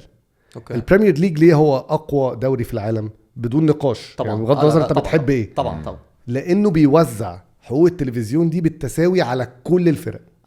فكل الفرق بتعرف تنافس. كل فرقه. انت عارف ايه اكتر ماتش ليه برايز ماني او جايزه ماليه في تاريخ الرياضه كلها؟ الماتش اللي بيحدد في الدرجه الثانيه في انجلترا في الشامبيونشيب، في ماتش فاينل كده بيتلعب، اللي يكسبه يروح البريمير ليج. فاللي بيروح البريمير ليج ده لو طلع اخير عارف هياخد كام؟ 100 مليون باوند. نعم. والله العظيم 100 مليون. ده لو طلع اخير. يعني كلهم بياخدوا 100 مليون قصدك؟ ده مينيمم. ده غير بقى اللي انت بتجيبه من تذاكرك ومن الرعايه بتاعتك ومن مش عارف ايه ومن سبونسرز وتيشيرتاتك والكلام ده كله. بس المفروض فلوس الاتحاد غير فلوس الانديه. ده مش اتحاد، ده بيع رعايه التلفزيون بتاعه الدوري. هم بيبيعوها كوحده. هم عاملين منظومه اسمها البريمير ليج. اتحاد البريمير ليج من ران باي الانديه نفسها، بيرشحوا. هي دي الرابطه بقى، الرابطه دي ونبيع بيه. واحنا دي اللي بنحاول نعملها هنا دلوقتي، عاملينها. بس طبعا كل واحد بيبيع حقوق الماتشات لوحده. فالاهلي بيبيع لوحده، والزمالك بيبيع لوحده، والاسماعيلي ما يعرفش يبيع، اللي مش عارف مين كده بقى. أوكي. فكل واحد بقى بيدخل لنفسه، اللي بيخش له ملاليم، واللي بيخش له اعلى، واللي بيخش له مش عارف. فالضعيف صعب قوي ان هو يعمل صعب قوي ان هو يقوى. بالظبط كده. طبعا. ضيف بقى على ده ان انت المنظومه الناشئين بقى عندنا هي بتتدهور بشكل مرعب. انت عندك في اي نادي لما عندك لعيب مثلا قديم وبتاع وعايز تكرمه، فتقول له بقول لك ايه يا عم مسكوا الناشئين، يعني هنمشي الراجل ده تبعنا برضه ومعانا وبتاع، مسكوا الناشئين. مع ان المفروض اللي بيمسك الناشئين ده هو اكتر واحد اصلا عنده خبره ودارس ومتعلم وعارف ازاي هيطلع لك اللعيبه دي. هيطلعه من ناشئ للعيب كبير، يشوف مين اللي فعلا يصلح انه يبقى لعيب جامد. وده معناه وده ادى بقى ان انت بس مش احنا الناشئين كان في انديه عالم، بطوله انديه عالم، وكان ناشئين فيها وعملوا شغل جامد. ده الاهلي باين تحت خالص بقى، ده 13 14. ده انما انت بقى السن اللي بيأهل اللعيب ان هو يبقى خلاص داخل على لعيب الكوره اللي هو ايه 15 و17 و19. كل المنتخبات دي بتاعت مصر اتفرج عليها في اخر 10 سنين كارثه كارثه كارثه كارثه. احنا لو رجعت من 2000 ل 2010 مثلا، منتخب الشباب اللي خد ثالث عالم ده كان في 2001 ولا 2002 بتاع اليماني وجمال حمزه.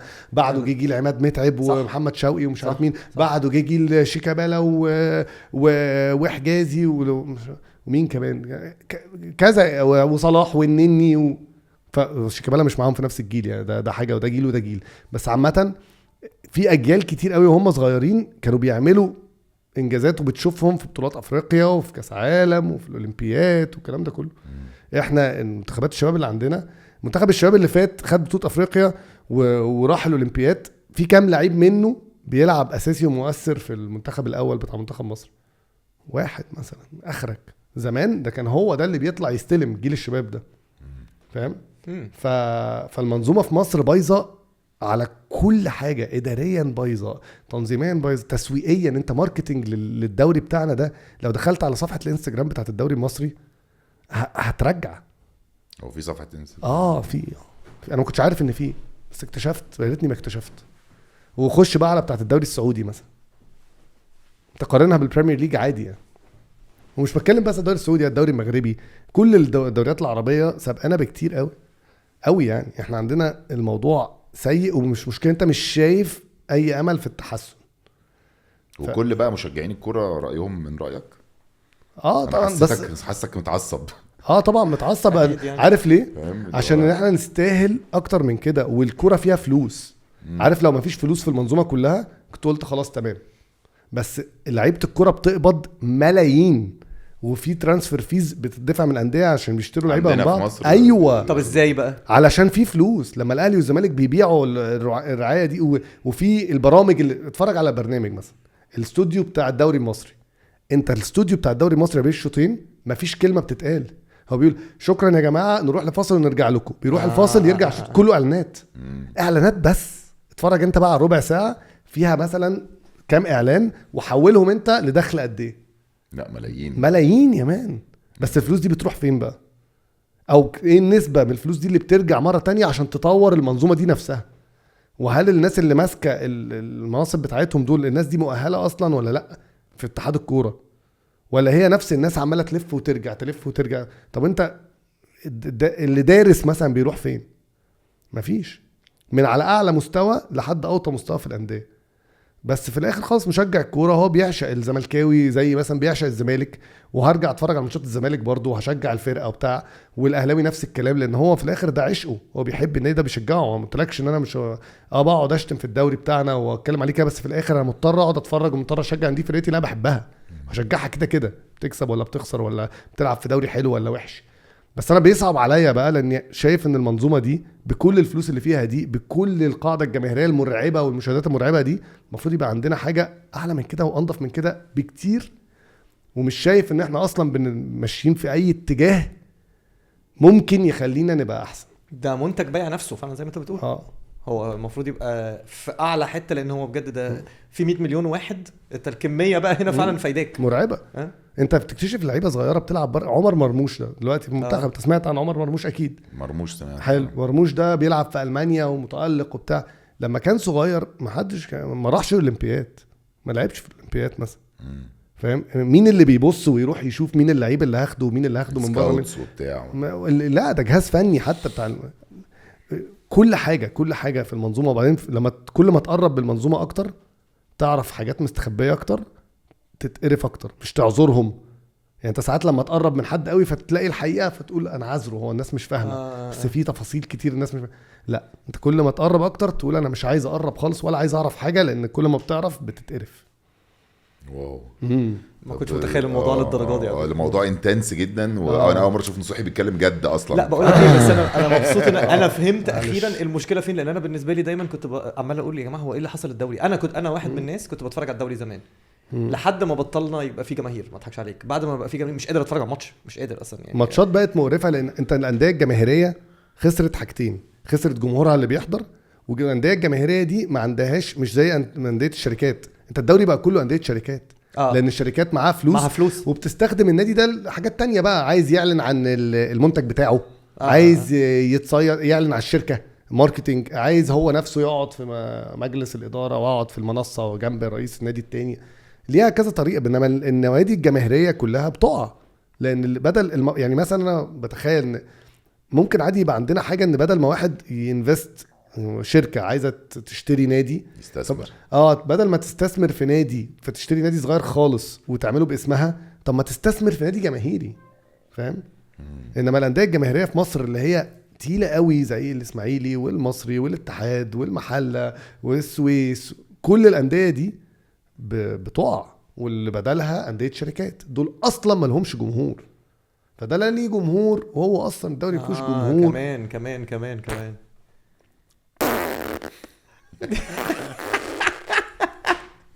غير الموضوع. انا على فكره انا بقالي 10 دقايق بحاول اغير الموضوع. طيب بس انت عروقك نفرت والدم جري في بيصعب عليا والله العظيم. اول حاجه لما المغرب كريم اللي ملوش في البطيخه ابتدى يتعصب معاك كمان لما المغرب وصلت السيمي فاينل بس اقسم بالله العظيم وحياه امي كنت طبعا فرحان لهم قوي. انا حضرت كل ماتشات المغرب والله غيران اكيد مش غيران. انا شايف ان انا مش بس نفسي ابقى كده، انا مش هعرف ابقى كده يعني. انا نفسي اشوف بس خطوه في ان انا ممكن ابقى كده. نفسي اشوف واحد بيحاول يشتغل صح ومش عارف مثلا.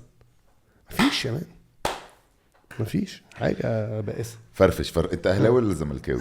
انا كنت لما كنت بشجع الكوره اهلاوي. بجد؟ كنت اهلاوي جدا. وانت؟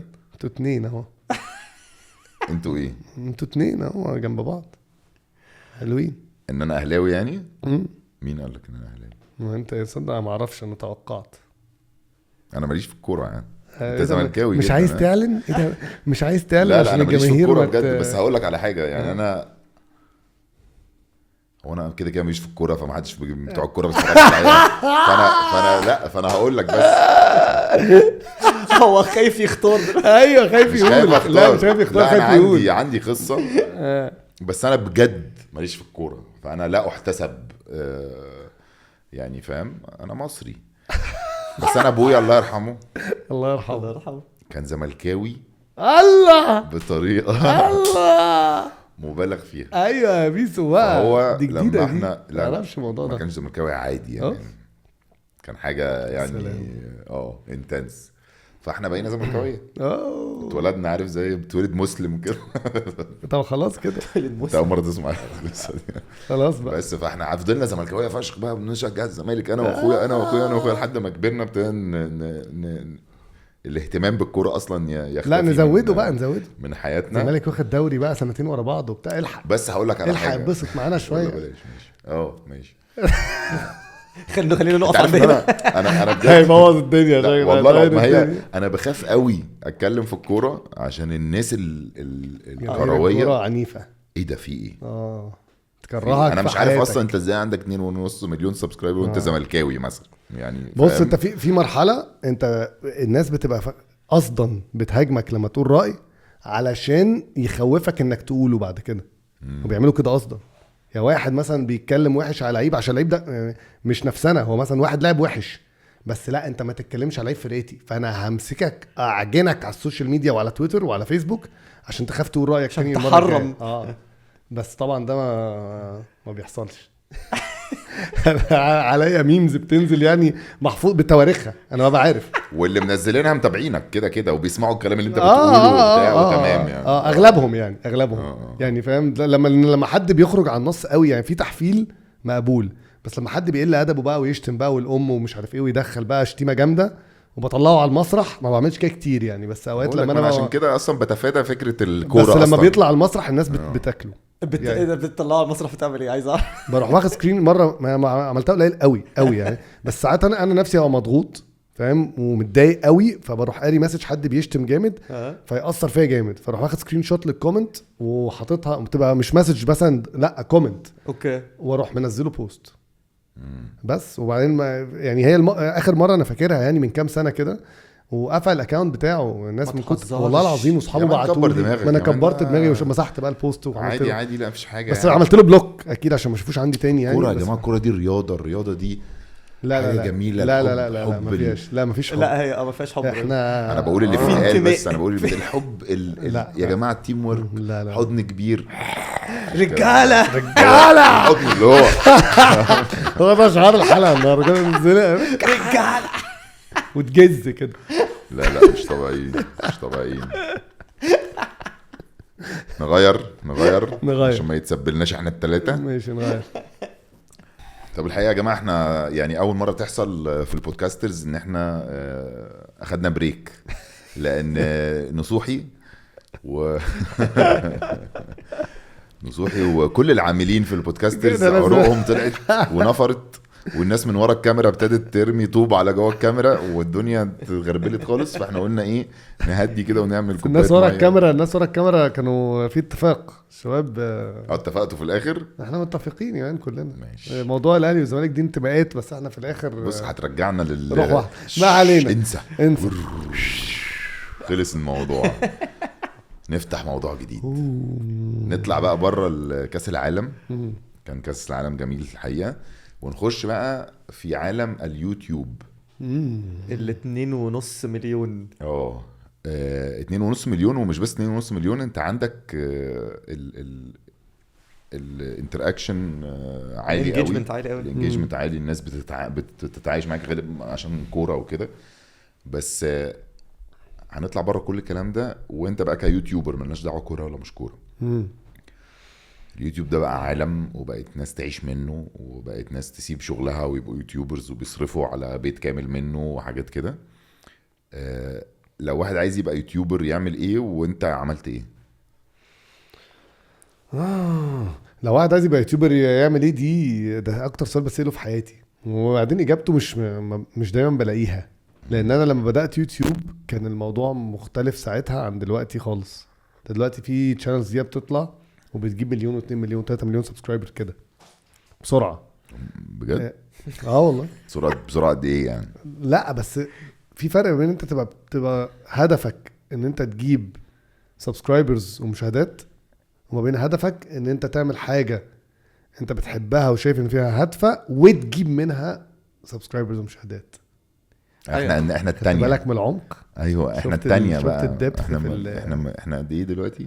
انت لازم تبقى الثانيه. 16,000 باين طب حاجه كده. انت لما كنتش الثانيه ما كانش زماننا قاعدين مع بعض، ما كانش زماننا اصحاب.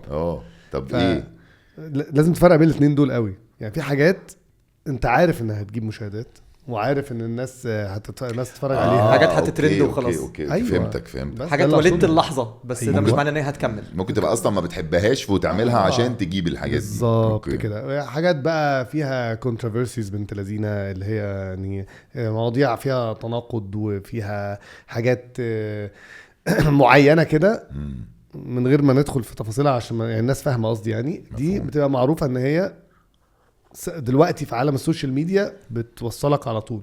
لا وهو كمان في حاجات كده بقت خلاص محفوظه. يعني مثلا الناس بتحب تتفرج على رياكشنات مثلا، فانا ممكن اعمل فيديو رياكشنات فانا عارف ان هو هيسمع، بس ده مش معناه ان انا بنيت شانل او بنيت حاجه. ايه المطلوب من الشخص يبقى عنده عشان يبتدي يعمل حاجه كده؟ كليشيه قوي بقى، اقعد اقول لك بقى كوتس وحاجات كده، بس هي عندي شويه حته كليشيه كده. ارجوك يعني مثلا كليشني. في كوت كده انا بحبه قوي، يعني بتاع قالوا دنزل واشنطن في واحده من المحاضرات كان بيديها. عارفها كويس قوي. عارفها طبعا. without commitment you cannot start, without consistency you cannot finish. يعني من غير التزام مش هتعرف تبدا، ومن غير استمراريه مستحيل تخلص.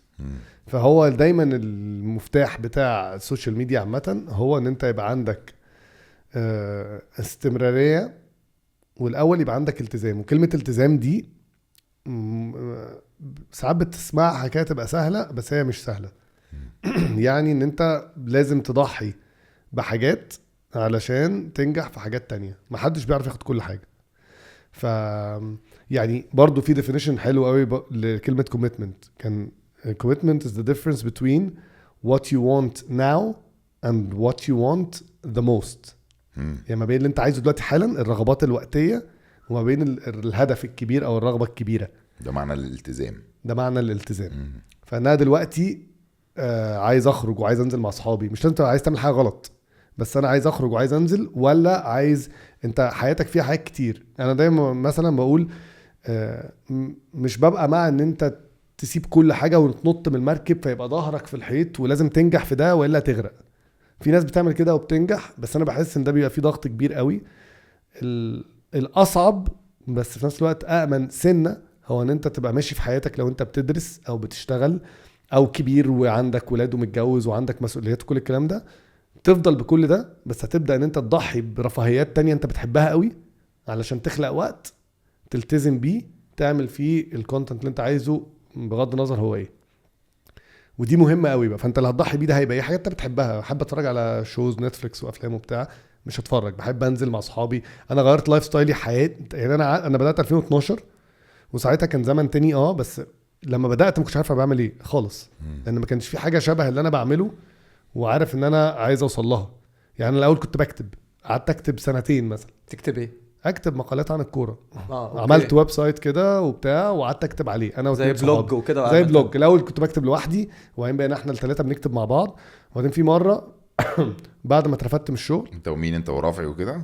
لا انا وشريف زكي وحاتم الديب. خلاص دي البدايه. ده احنا الثلاثه كنا بنكتب في ويب سايت كده. حلو. اوكي. وبعد كده قلت لهم في مره يا جماعه انا هجرب احط كاميرا واتكلم. كان حاجه ليها دعوه بالدوري الايطالي وروما. فجبت الكاميرا بتاعت يعني كاميرا الهاندي كام بقى اللي بتفتح من الجنب دي اللي كانت موجوده يعني. ورحت حاططها وقعدت اتكلم وخلاص. وبعد كده قعدت ادور على حد عشان يساعدني في الاديت وفي مش عارف ايه. يا جماعه انت لازم تساعدني ولازم مش عارف توريني ده بيتعمل ازاي. فاكتشفت ان انا عمال اجري في عوامل كتير قوي انت محتاجها علشان تعمل حاجه شكلها حلو او مقبول. يس. فبدات اتعطل ومش عارف ان انا اعمل ده. فساعتها ساعدني شويه. طبعا انا كنت مرفوض من الشغل، بس بعد كده اتعلمت ان انت كل ما قللت الفاكتورز او العوامل اللي انت بتعتمد فيها على ناس تانية وبتعتمد اكتر على نفسك، كل ما فرصك في ان انت تنجز اعلى. فدايما في السوشيال ميديا او على يوتيوب بالذات انت لازم تبدا. يعني انت تقعد تقول اصل انا لازم اجيب كاميرا كواليتي عاليه قوي، لازم اجيب مايك ابن لذينه، لازم الاضاءه ما اعرفش ايه، لازم اجيب فني مش عارف مين، لازم. في الاخر كل دي عوائق انت عمال تحطها لنفسك وما بتبداش. فانت ابدا باللي معاك وابدا بالمظبوط. اهم حاجه في السوشيال ميديا او في يوتيوب بالذات هي الصوت. الاول حاجه اهم حاجه الصوت. يعني انت لو عملت فيديو صورته وحشه بس صوته حلو الناس هتتفرج عليه لو الكونتنت كويس وي. بس اهم حاجه من العوامل الكتير دي هي الصوت. ومش لازم يبقى عندك مايك سنهايزر ب $5000. انت لو جبت مايك بسلك وربطته بالموبايل صوتك هيطلع كويس. فانت لو ظبطت الاساسيات وبعد كده مثلا المونتاج.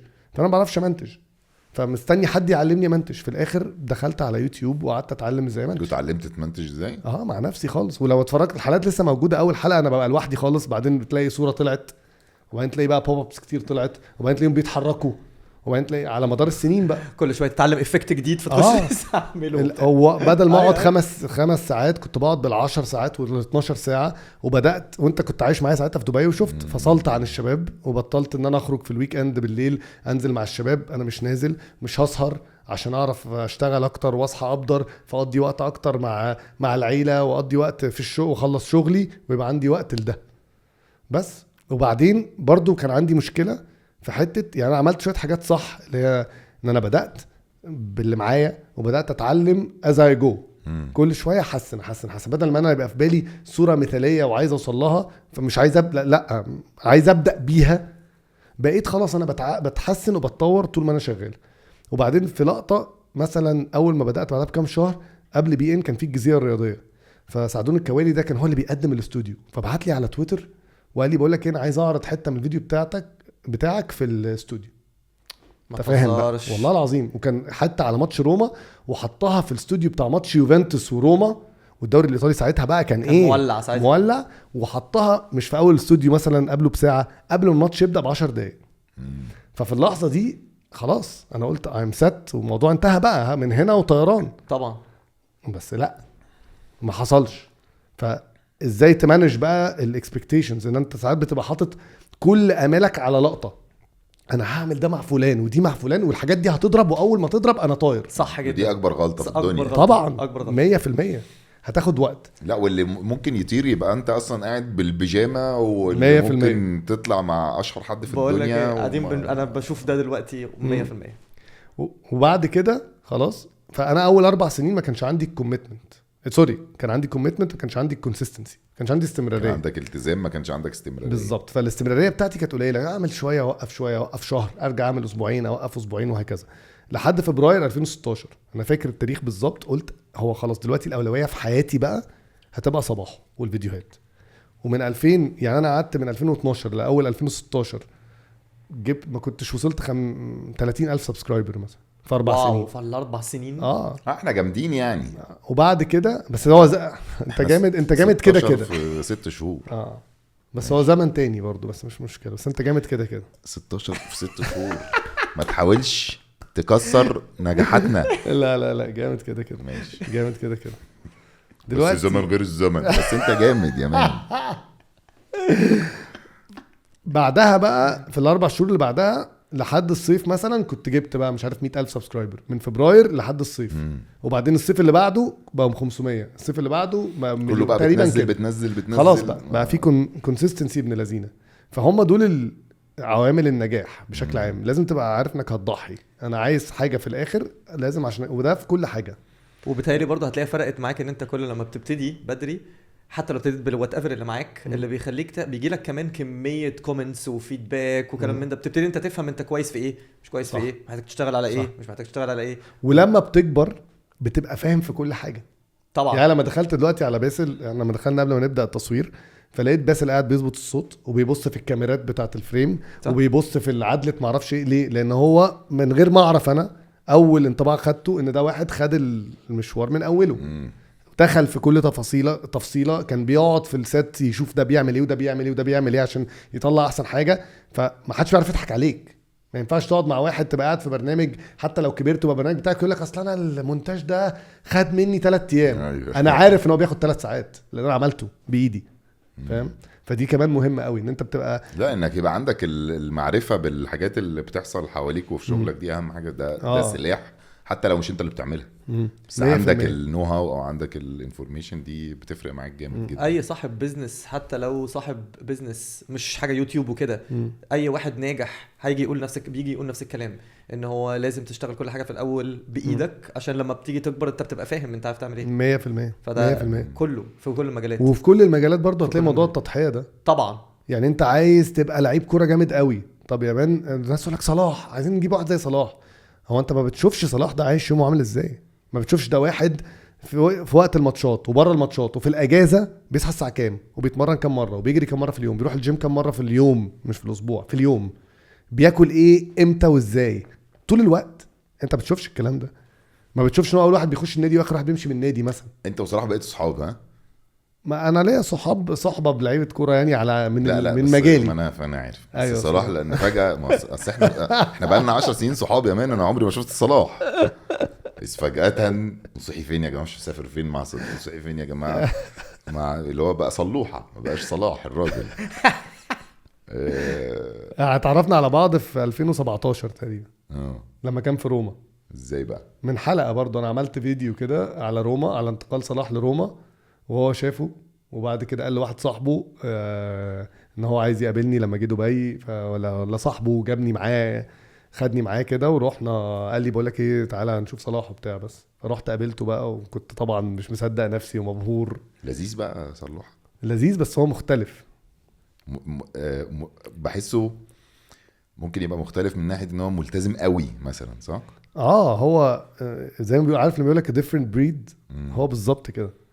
يعني انت اوف سيزون وبتعمل كل حاجه، وبعدين تاكل في مطعم مثلا وبتاع ونزل ديزرت، المعلقه دي معمول حسابها اللي هي حاجه تخنق في مرحله من المراحل كده، اللي هو خلاص بقى يا عم كل بس عايز اتكلم معاك عن طعمها يا أيوة. اخي يا اخي دوقها مش معقول يعني. عارف الاحساس ده اللي هو بتبقى عايز تدردش مع حد على حاجه، فاهم؟ طب ما تدوقها بس عشان اعرف اتكلم معاك. ايوه بس هو المختلف شويه ان عامه انا لما الموضوع بتاع صباحه بدا ينتشر اكتر بدا يكبر اكتر، فبدات ان انا اتعرف على لعيبه كوره. ما انا كنت جاي لك في دي، بس انا يعني كنت مهتم بصلاح خصيصا. انا عارف ان انت بالنسبه لك مثلا حد في روما ده حد يبقى خيالي، صح؟ انت عارف ان هو صلاح كان في روما لعلمك، هو ساعتها كان في روما، كان ماشي. لا ده انا كان بتكلم على الطليان، بس ده كان قمه الخيال. يعني انا اول مره قابلت صلاح وهو اول يوم شفته راح مديني تيشرت روما بتاعته، والتيشرت هو لابسها في ماتش عليها ستامب من جوه مكتوب عليها ماتش داي جيرسي. ايه ده؟ هو كل التيشيرتات بكل ماتش بيطلع عليها؟ لا مش كله، بس دي كان عليها بقى. كانت بتاعت تشامبيونز ليج بتاعت روما جراي كده معلقه عندي في الاستوديو وطالع عليها. لا ابيع مين يعني؟ لا نعمل عليها صفقه، نعمل اسمها ايه؟ مزاد. نعمل مزاو مزاو اسمع بقى لا هنا في بودكاستر دلوقتي لايف. بقول لك ايه دي احفاده ممكن يبيعوها في ارقام خياليه. هو كده خلاص محدش هيبيع يابا، عيب عليك. اخوك يلا قول له هيتدفن معايا. ده انا اخوك يلا هاخدهم معايا في الكفن. بقول لك ايه، هو اصلا نصوحي يعني ممكن انت لو بتقابله كتير فاهم، هو تيشيرتات روما دي عامة يعني قبل ما يعرف صلاح انسى، حاططها في البيت وبنى عليها البيت حواليها. بيت ايه يا ريس؟ هو لابس يعني فاهم يعني دبي، عارف تبقى دبي بقى والعربيات والخروجات وبتاع، وانت لو هنا فاهم مش لاقي تاكل هتروح دبي فجأة تعمل حركة في شعرك عشان تبقى ماشي في الشارع فاهم شبههم فاهم. مفيش جو الشبشب هناك، الشبشب والشورت وبتاع وفانيلا كات وتنزل تقعد عند الكشك، مفيش الجو ده. بس عمك نصوحي بقى تيشيرتات روما لابسها طول الوقت، قرفنا بيها يا مان، خارجين يا مان مش هنعرف ندخل بليزر عاملين خيط روما فوق بليزر يا مان. وبعدين هي الوانها مش بيضه فازرق مثلا او فاهم قصدي، هي احمر فاصفر فاهم. اوعى تكون لبستها يوم فرحك. لا ما عرفتش للاسف. لا بس حبه لروما مش طبيعي. مين اكتر لعيب اتبسطت قوي لما شفته وتعرفت عليه؟ ومين طبعا أكتر؟ هو السؤال ده بس عشان تبقى فاهم، يعني انا هاكسكلود صلاح من اي حاجه عشان لو لا خلاص ما صلاح صلاح اخونا. مين اكتر لعيب بتاع لا صلاح مين اكتر؟ وده بقى مش يعني هو ده واقع، عشان أنا وانا صغير انا حلم حياتي دايما كان ان يبقى في لعيب مصري ينجح في الاحتراف بره وان اروح كاس عالم. ده كان حلم حياتي في الكوره اللي انا بتنفسها. فمثلا محمد زيدان وميدو ومش عارفين، انا كنت بتفرج على ما فوتش جون، ما فوتش يعني لحظه. وعمرو زكي لما راح انجلترا، فنيجي واحد مصدقك يقفل اللعبه بره ويبقى بينافس على احسن لعيب في العالم ويدينا كاس عالم.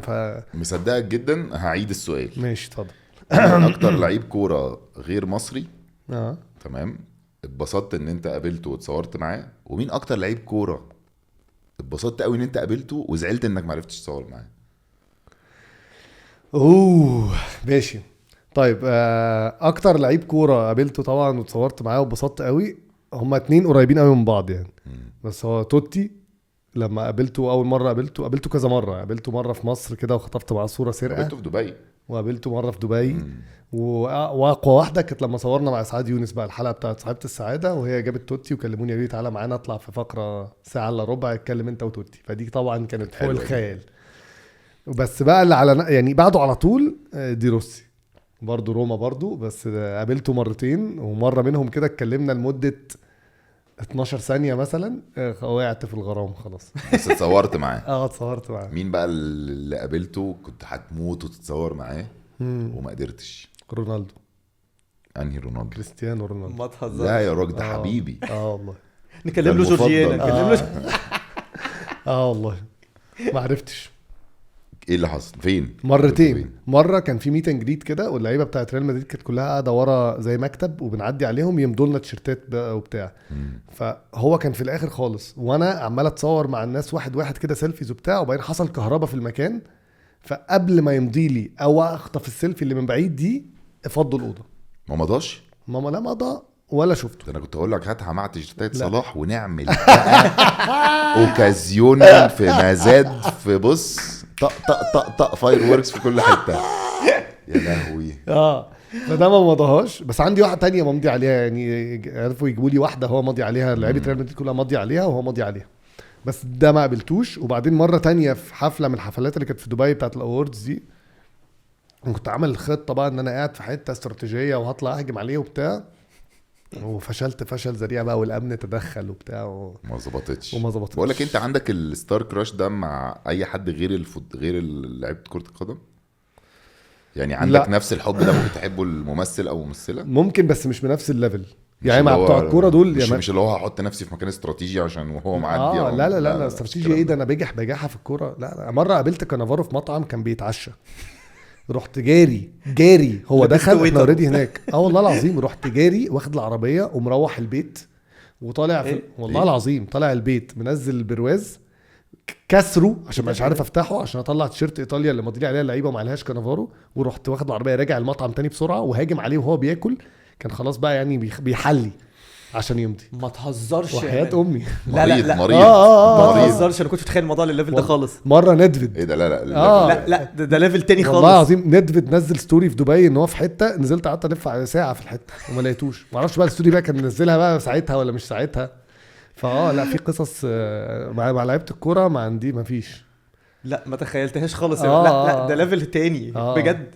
عشان كده مهما يعني لعيبه الكوره يقول لك مثلا اصل هو بيعاني والناس كلها تصور معاه طول الوقت، فده اكيد بيعمل ضغط عليهم كشخصيات يعني، وعلى طول الناس. ولا يفرق لك انا بالنسبه لي انا معاهم يابا اصلا. ولا يفرق لك. وبعدين انت لو صاحبي انا مع اللي عايز تصور معاك، انا مش معاك انت. يعني انا هخنصر الناس. تعالى يا ابني تصور، تعالى كده. عم مشكله. والاحساس ده ما اتغيرش في الاخر 10 سنين؟ لا. يعني من اول ما ابتديت لحد ما ابتديت اكشلي اساسا دلوقتي ابتديت تقابلهم. يعني انت في منهم عارفين ففي بس هي لعلمك موضوع يعني انت لو شفت توتي ده بعد بكره مثلا في ميدان الحجاز اكيد مش هيعرفني، اكيد لا يعني قعدت 45 دقيقه تتكلم مع الراجل اكيد الناس اكيد يا توتي. وبعدين الناس تقول لك في البرنامج ورا بقى الكاميرا مستقل بنفسك هو ليه يا تنك جدعان؟ كده ليه يا جماعه؟ اقول لهم تنك ده توتي. يالا توتي بس الناس توتك. بقى ايه هو توتي ده كان شعره طويل باين كان في مرحله في كده. مرحله كده. يقفز. انا بستفزه بس شويه. لا، بس أكيد في فاكرك لعيبه يا لعلمك بقى، في لعيبه يعني بعد ما عرفتهم في مصر الموضوع قلب نيجاتيف بقى، سلبي. لان انت بتتكلم في الاخر على انا شغلي ان انا اتكلم في الكوره.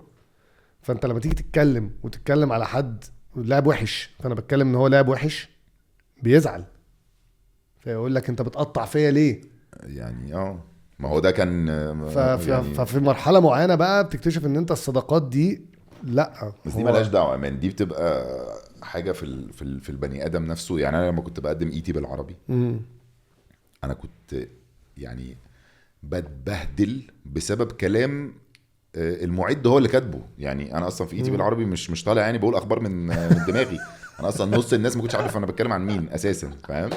فكان بيحصل معايا مواقف كتير جدا جدا، وايتي بالعربي كان مغطي الوطن العربي كله.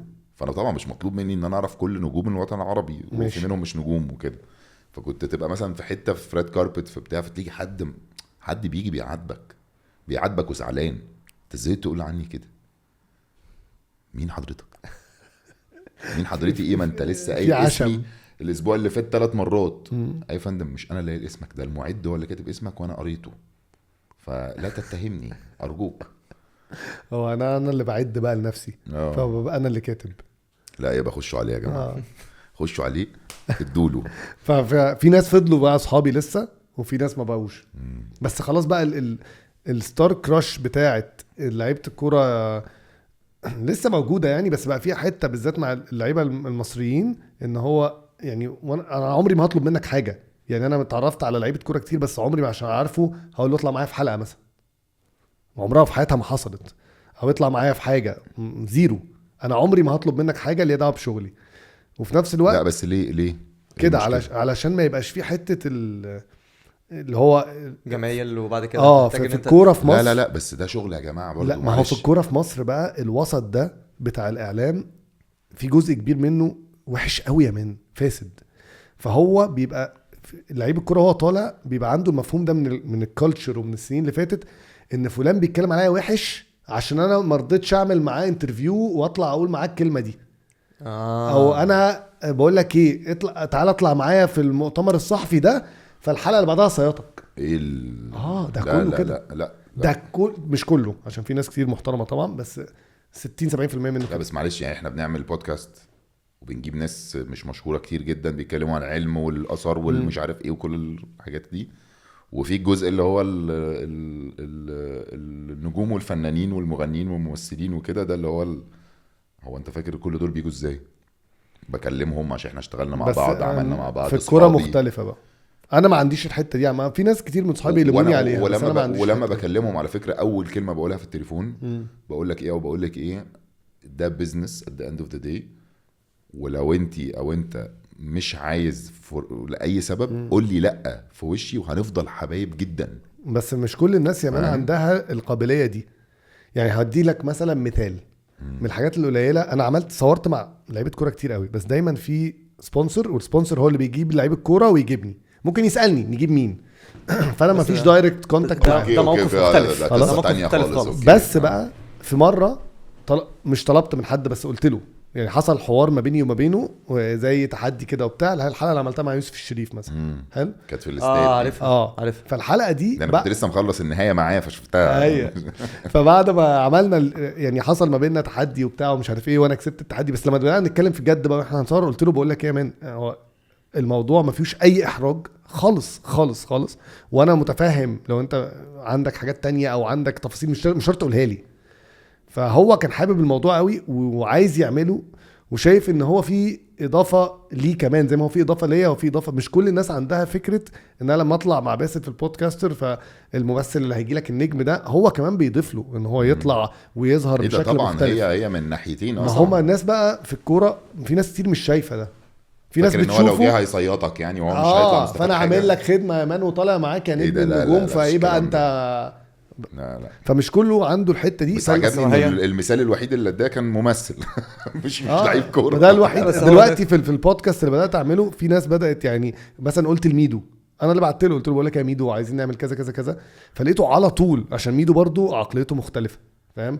تتفق او تختلف مع ميدو اراءه ولا حاجات ممكن تتفق او تختلف، بس لازم تتفق ان هو عقليته مختلفه في حاجات كتير قوي للاتجاه الاحسن، اتجاه حلو يعني. فهو من نفسه على طول قال لي بقول لك ايه من هنتكلم في ايه، قلت له كذا كذا كذا كذا، مش عايز اعمل معاك لقاء صحفي اخد رايك في مش عارف ايه واخد منك حصريات وكلام حراق. هو الناس بتخاف من ده. ده الاكسبيرينس بتاعي بقى مع كل الانترفيوز اللي عملتها مع لعيبه كوره، يعني اغلبهم اجانب، ان هو دايما بيبقى خايف ان انا عايز ازنقه واخد منه جمله ساخنه اطلع بيها ترند. فبقول له مان احنا كل ده متسجل، اي حاجه انت قلتها مش عاجباك هنشيلها. نفس ضحك قوي اللي انت بتقوله ده. بالظبط زي اللي احنا بنعمله. بس ده مش الطبيعي يعني. بالنسبه بقى للبودكاست، انت ابتديت بودكاست بس لسه نزلت 3-4 حلقات حاجه كده 5 تقريبا. ايه بقى ايه لقيتك منزل بودكاست فقلت لا بقى، قلت لا لازم ادخل بقى انافس مؤثر على اصدقائه. انا كنت لسه بحكي لك دلوقتي على موضوع السماعه ده، انا باخد منه تيبس، بسال باسل بقول لك اديني شويه حاجات عشان نصور فسالته على حاجات في الصوت وحاجات مش عارف ايه. بقول له انتوا ليه بتلبسوا السماعه دي؟ قال لي يا مان عشان لو في حاجه مشكله في الصوت نسمعها، بس بتدخلك في مود كده ان فيه هدوء وانت سامع صوت الناس من المايك. فقعد بقى يسرح كده في الكلام، قلت له ماشي يا باسل خلاص، تاخده على قد عقله وصباح الفل يعني. رحت اصور، رحت ملبس برضو الناس اللي قدامي السماعه، ويسالني طب ليه نلبس السماعه؟ اقول له علشان المود بس طلعت صح في الاخر. لا والله بتخش بتحس ان انت في عالم موازي، يعني احنا الثلاثه بس ما فيش غيرنا. أيوة. فاهم؟ بتنسى كل الحاجات اللي حواليك وتقعد تتكلم وبتطلع حاجات اكتر من اللي انت كنت مخطط ان انت تتكلم عليها. بتكلم بجد والله، دايما ده اللي بيحصل. بس ايه الحاجه يعني انت كنت بتتفرج مثلا على بودكاست قبل كده؟ خالص عمري كنت اتفرج على بودكاست، والعيال الشباب في التيم قعدوا يقولوا لي يا مان عايزين نبدا بودكاست بقالهم سنه وشويه، بس انا مش فان ليها ففاكس. وبعدين اخر فتره كده اخر 6-7 شهور بدات اسمع بودكاست عشان اعرف انام.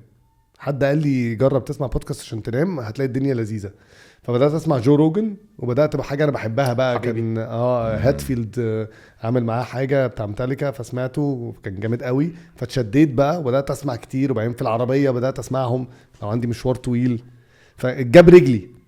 هو البودكاست بيقلب ادمان. لا وهو جو روجن هو اللي مدخل تقريبا مثلا نص الكوكب في البودكاست يعني. فهو وشفت واحده تانية بتاع كان اسمه ايه بتاع ترانسفورمرز، الممثل الولد بتاع ترانسفورمرز اسمه إلايجا. مش إلايجا، لا انا عارف قوي انت بتتكلم على ايه. شاي لابوف. ايوه شاي لابوف عامل بودكاست مع بتاع ذا بانشر تقريبا. بتاع ذا بانشر صح، هما الاثنين. ايوه هو عنده واحد عنده بودكاست كده قوي قوي مش فاكر اسمه ايه، مش فاكر اساميهم بس انا عارف. شفت الحلقه بتاعتهم. شفتها. أيوة. انا كنت على انستجرام كده بقلب فشفت جزء منها لما كان هو في مصحه وبيتكلم على حاجه كده فتشديت قوي فدخلت دورت عليه لقيته واتفرجت عليه كله بتاع 2.5 ساعة وكان مؤثر قوي يعني فاتسحلت فيهم بقى.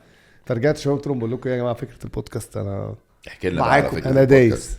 لا مفيش عادي هو بس مش بودكاست عام هو بودكاست يعني قصدي هينزل كل اسبوع يعني. كل اسبوع دلوقتي انا موقف عشان كاس العالم وبعد كده بينزل كل يوم 2. ليه 2 ما اعرفش هي اللي جت كده. انا ببقى فاضي يوم الاحد عشان احنا بننزل 3. ايه ده بجد؟ ايوه فانت جاي بقى بص سبحان الله عايز ينزل قبلنا وخلاص يعمل اي حاجه وخلاص. طب كله كوره هيبقى كله كوره غالبا يعني بس قصص اكتر بس كوره او ممكن رياضه يعني ممكن ابقى بتكلم مع رياضيين او ممكن اتكلم مع حد برضو مش كروي بس ابقى بتكلم معاه على الكوره. فاهم قصدك. دايما في انجل كوره. طب انا عندي فكره حلوه ما اعرفش هتعجبك ولا لا.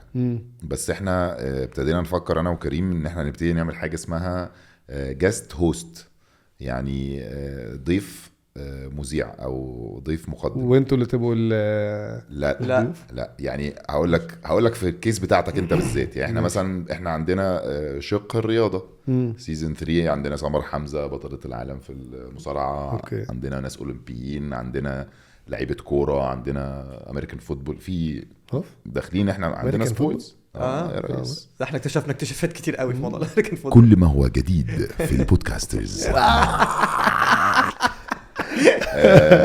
ايه رايك من غير بريشر يعني من غير ضغط ولو عندك مشكله طبعا قول لي لا وبجد اقفش عليك فشخ. لا بهزر. لسه كنت بقول له ابعت لي نمرته انا هزم. ايه رايك في حلقه من الحلقات اللي هيبقى فيها رياضه مش كوره رياضه حد يبقى بالنسبه لك رياضه لذيذه ومهتم بيها انك تيجي تبقى انت مذيع معانا تبقى تالتنا. احنا الثلاثه عليه يعني. حلوه دي. واحنا هنعمل كده برضو مع الممثلين وكده يعني احنا بس من غير ما احرق جايبين مثلا ممثله كبيره قوي وفي ممثله تانية ومذيعه كبيره قوي برضو هتبقى معانا واحنا الثلاثه هنبقى بنكلمها. لا صايعه فاهم فيبقى الحلقات فيها اختلافات.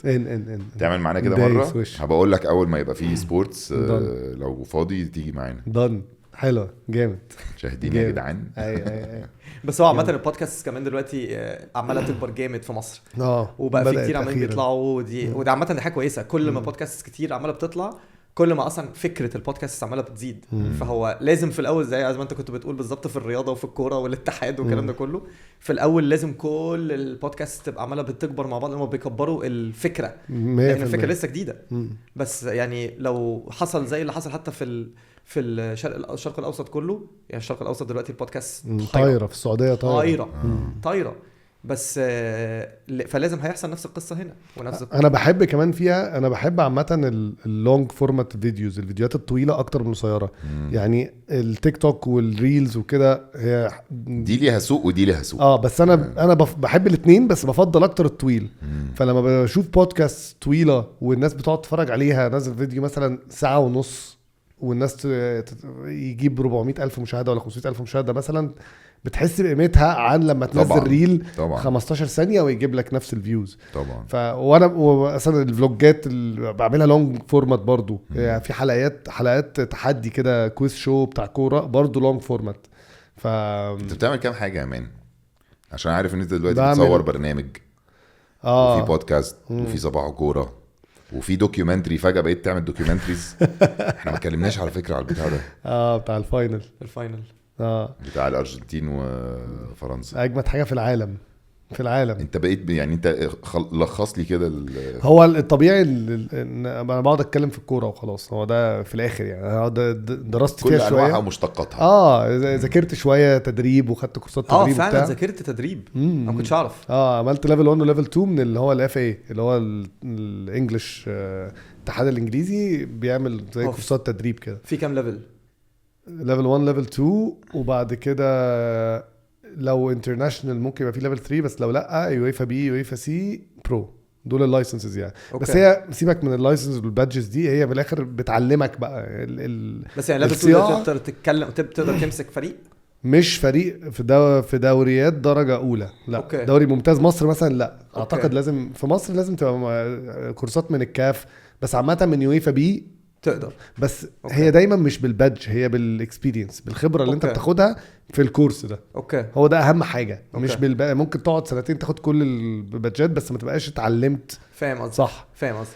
فانا الفورمات الطبيعي بتاعي ان انا بقعد اتكلم في الماتشات واحلل الماتشات واتكلم تاكتكس واتكلم مش عارف ايه وكده، وفي فلوجات لما بروح احضر ماتشات باخد معايا الناس والكلام ده كله. دي كانت البدايه. يعني اول مره عملت فلوج ما كنتش عارف انا بعمل ايه. يعني كنت في البرازيل 2014 وكانت لسه السيلفي ستيك نازله، كان اختراع السيلفي ستيك ده، ومركب عليها تليفون وماشي بصور نفسي في وسط الناس وبالليل نرجع الاوتيل بقى في ريو بقى والناس عايزه تخرج بقى وتسهر وبتاع، وانا اقعد امنتج بقى زي الجيك. حلو. فدلوقتي السوق اختلف اصلا وبقى في ناس كتير بتعمل نفس المحتوى ده، ودي حاجه حلوه في الكوره. شباب كتير قوي كلهم حبايبي يعني بيعملوا شغل حلو قوي. وفي نفس الوقت انا بدات ازهق شويه من نفس الكونتنت اللي انا بعمله بقالي كتير. انا قلت لك على اللي انا بحبه ده، كان اسمه ايه اللي هو اللي صوته عنده معلومات كده بيقعد في الكوره. عدنان. انت قلت لي صاحبك الاردني. ايوه الاردني. ايوه محمد عدنان. أيوة. جامد جوك. بس اديته حته اردني كده هو هيبقى فاهم. هو فلسطيني بدل ما يزعل هو فلسطيني. لا ما انا اردني فلسطيني ما هي يعني ماشي. هم كله يعني انا عارف. طيب بس ففي الاخر فدلوقتي في حته زهق كده سنه، فبتبدا ان انت تغير شويه عشان تعمل حاجه جديده. بالك كمان 10 سنين بتعمل نفس الحاجه which is فجزء منه بقى ان انا بدل ما بروح احضر اي ماتش بقيت بصور فلوج، بقيت بحاول نعمل بقى حاجه مطوله شويه كده بقى، مش عارف دوكيومنتري ولا بس هو يعني فيديو طويل شويه ومتصور احسن. معايا بقى محمد الهادي ماريو ابن خالي، هو كونتنت كريتور صايع قوي اصلا وبتاع ترافلر وبتاع اكل وبتاع ترافل فلوجز، واتعلم برضو ما كانش بيعرف يستخدم كاميرا من 5-6-7 سنين ودلوقتي بقى عالمي. فهو بيبقى معايا في الحلقات دي بالذات، فبياخدها الليفل تاني خالص بقى، وانا وهو اوريدي دماغنا انسينك بقى بالملي. فماتش الفاينل ده كان معايا تيكتس وتذاكر المفروض انها في اي بي بقى، ورايحين نقعد بقى قعده محترمه. التذكره بيقول لي وانا طالع في الاسانسير، كان معايا ناس في الاسانسير كده، فبيقولوا لي احنا التذكره دي بتتباع $50,000 في السوق السوداء. ايه؟ والله العظيم. ليه؟ $50,000. فاتفرجنا على الشوط الاول وبعدين نزلنا بقى هربنا وقعدنا في ثالثه ورا الجون في الشوط الثاني. انت كان معاك 2 تيكتس $50,000 الواحده. بس هم قالوا لي يعني طبعا من يوتيوب انا يعني. طب ما تجيبهم مع التيشيرتين ونبيعهم جمله بقى هم نعمل باكج. ايوه بس فصورنا بقى وعرف يدخل بالكاميرا كمان، لان انا السادات دلوقتي بيغلسوا قوي في الكاميرات، فانا بصور بالموبايل بس لما يخش بالكاميرا بيعرف بقى يصور حاجه انضف واحلى واشيك. وخدنا بقى رياكشنز بنت لذينه وحكينا بقى القصه كلها. فانت بتتفرج على الفيديو حتى لو مالكش في الكوره قوي تفهم بقى ليه الفاينل ده كبير قوي، وليه الموضوع بتاع ميسي ده عميق قوي، وايه الستوري بتاعته والبيلد اب بتاعه.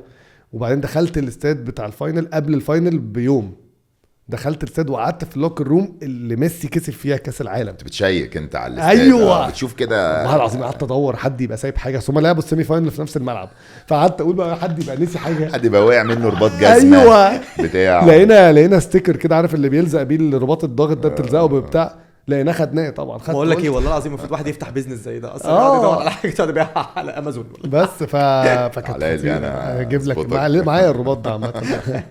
الرباط ميسي لزق بيه الشراب في الجزمه. رباط ميسي استعمال طبيب. ايوه استعمال اسطوره. بس فدي بقى فده بقى فورمات كده، وهيبقى فيه منه سيريز. يعني عملت منه حلقتين في كاس العالم ده او 3، ماتش السعوديه والارجنتين، ماتش المغرب والاولاني واسبانيا، قصه برضو المغرب كلها. يعني عملت الحاجات الحلوه يعني. يعني في فلوجات كتير مهتمين بيها كمان. في فلوجات كتير قوي، بس دول هتلاقيهم مختلفين، هتلاقيها قصه كده فيلم. طب ندي واحد كده ايه تيزر علشان الناس اللي ما اتفرجتش تتفرج عليه. انت ايه اللي حصل لك لما رحت على ناحيه الارجنتين؟ كانت اصلا عندنا في مصر نفس الكلام ده، التفاؤل والتشاؤم ده في الكوره احنا بنقعد نقولها بتهريج.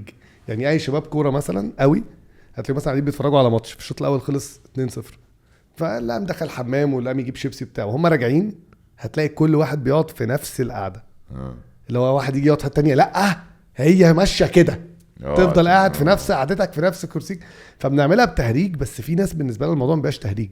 يعني من اكتر الكومنتات اللي كانت بتجرحني ساعات الناس اللي فعلا مصدقه ان انا كنت نحس على فرقه فخسرت، مع ان انا رحت ماتشات نفس الفرقه دي وكسبت قبل كده.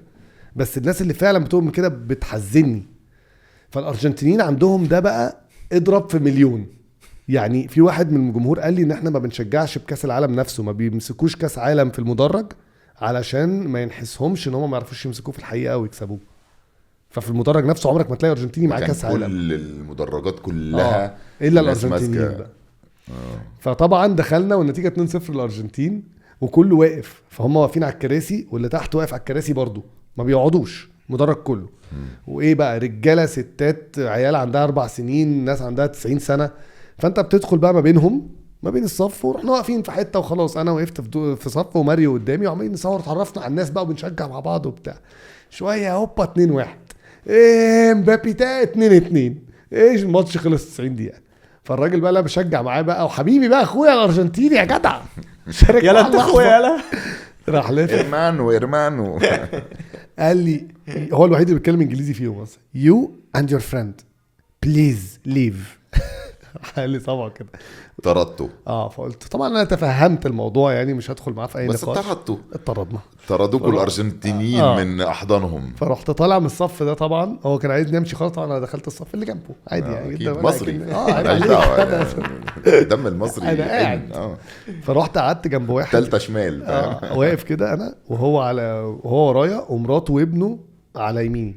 وابنه عنده مثلا 4 سنين والولد نايم، فهو يشيله شويه وهي تشيله شويه. الاكسترا تايم بدا بقى، فالنتيجه 2-2، كل واحد يشيله شويه، الولد نايم، لحد ما في الاكسترا تايم الثاني الارجنتين جابت الجون، ميسي جاب الجون في قدامنا كده.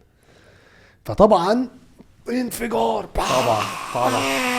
فطبعا الواد اتسرع. فالطفل المصري اللي انا متعود عليه هيطلع بقى يعيط بقى، والست بقى تقول للراجل بقى، وانت كمان لازم تزعق وتصحي الواد والليله بقى. طب والله لا تنيمه انت. ايوه خد نيم انت الواد بقى.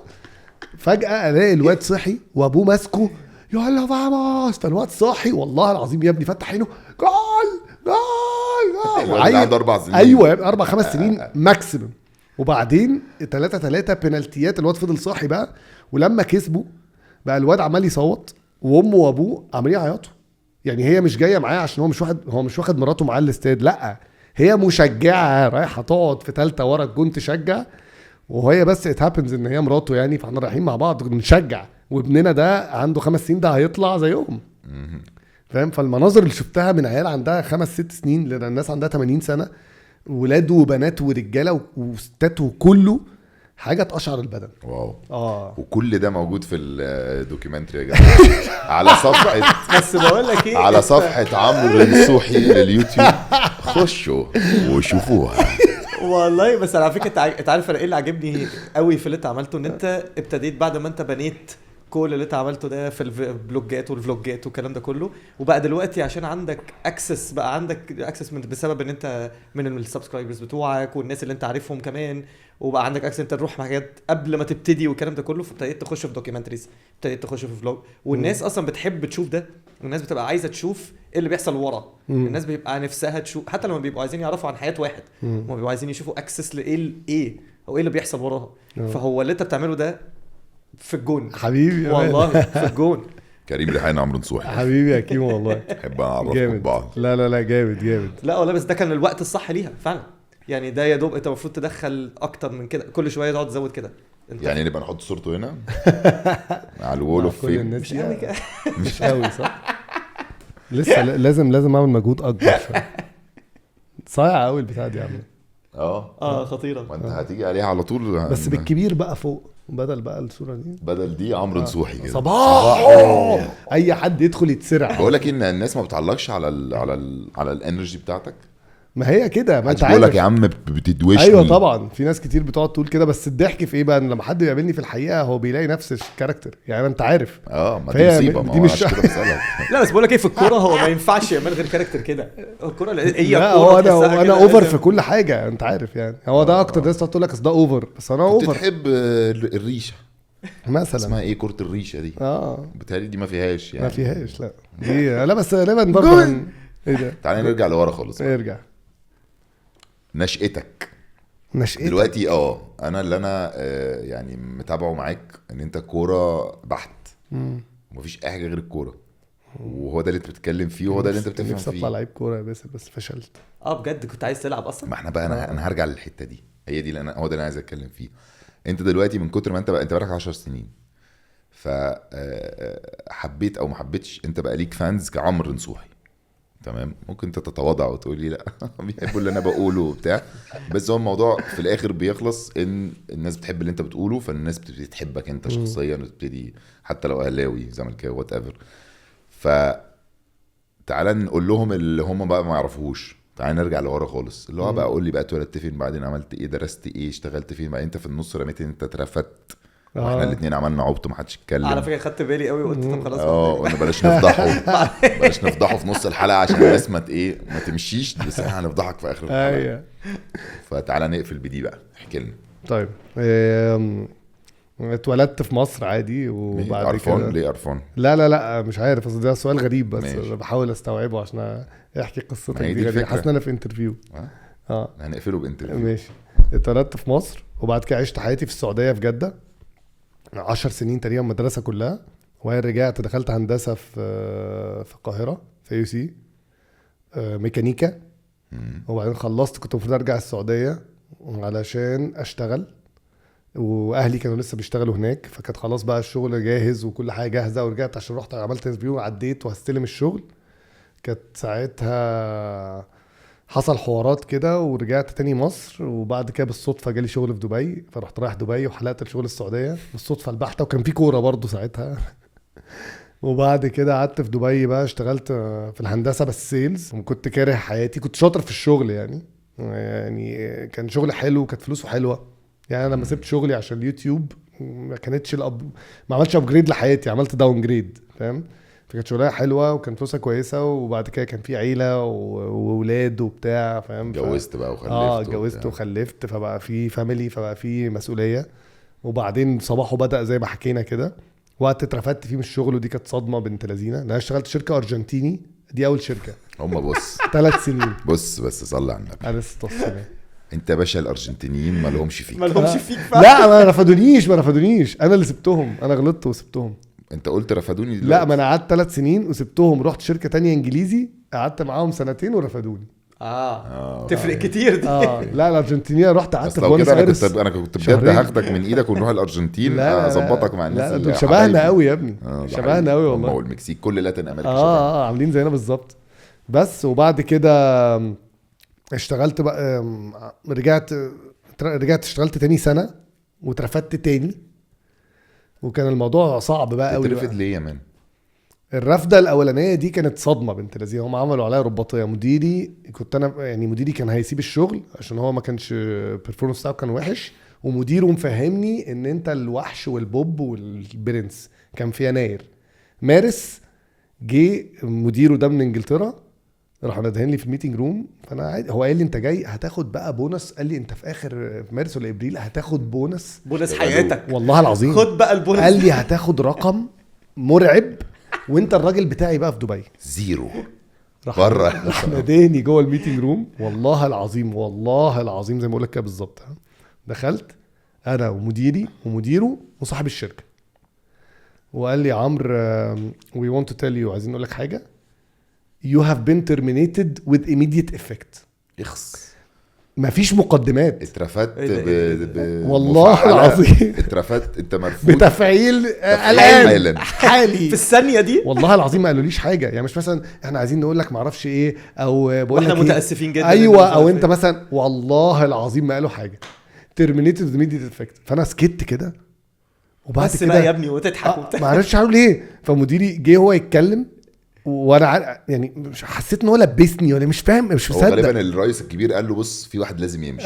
فهو بقى راح قال لك طب نصوح. رحت قايم بقى من المكتب ومش قادر اتكلم، ما قلتش كلمه، ما ردتش، ما قلت لهمش ازاي بقى ولا ليه ولا. رحت قايم وكرامتي بقى نهار اسود هموت، حاسس انا قد كده. ورحت حاطط ديلي ما بين رجليا وطالع لهم حاجتي وماشي. يعني انت لحد النهارده مش عارف لا ما اعرفش القصه الحقيقيه لا ما تعرف لحد النهارده. بس انا طبعا يعني اتقصت بعد كده وعرفت ان هو غالبا هو مديري اللي لبسني ده. ربك اراد يا مان عشان توصل لل سبحان الله يعني. اه والشركه اللي بعدها بقى دي كانت شركه معفنه شويه جربوعه يعني. فقعدت فيهم سنه وبعدين والله وهي على اخر السنه فالراجل عايزني امشي فاهم. وانا قلت له انا مش همشي انت هترفدني عشان اخد فلوسي.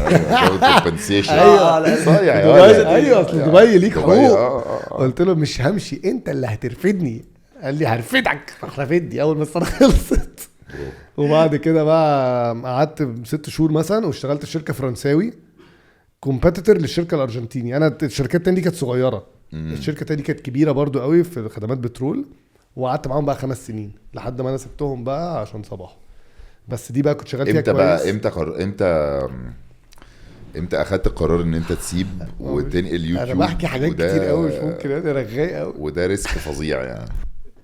بص رغي بس ما تلغي يا عم احنا ده بودكاست اللي اصل هي قصص هتفتكرني بشتغلك بس والله العظيم هو ده اللي حصل بالحرف. اشتغلني يا مان. طيب انا شغال كويس وعندي 2 مدراء. واحد في فرنساوي في دبي وواحد في الصين عشان انا ماسك ببيع منتجات مصنع الصين في الخليج والشرق الاوسط وببيع منتجات مصنعنا بتاع اوروبا برضو. فعندي 2 مدراء وعلاقتي بيهم الاثنين هايله. وبعدين المدير الفرنساوي اللي في دبي مشي فراحوا جايبين مين بداله يمسك مكتب دبي؟ المدير بتاع الصين اللي انا الوحيد اللي في المكتب كله اللي كنت عارفه وبشتغل معاه. حلو. اترقى وجي مسك المكتب. طب ده حاجه لذيذه طبعا بقيت تمام. ملك برنس. تمام. هم كلهم ما يعرفوش اي حاجه عن يوتيوب. ما فيش حد فيهم بيتكلم عربي اصلا.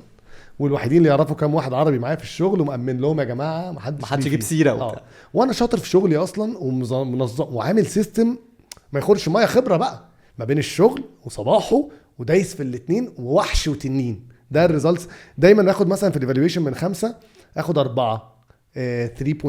ما عمري ما باخد فوق ال 4.5 عشان انا مثلا باجي متاخر امشي بدري ما بقعدش فاهم في الحاجات اللي في الفسح اللي بياخدوها بقى يطلعوا الناس بالليل يخرجوا مع بعض. الحاجات دي انت بتختفي. المدير مثلا بقى عايزني ان انا مدراء تانيين احسن العلاقات بقى والسياسات بتاعت الشركات دي اللي معروفه. انا ماليش في الكلام ده كله فما بعملش الحته زياده ومش عايزها ومبسوط.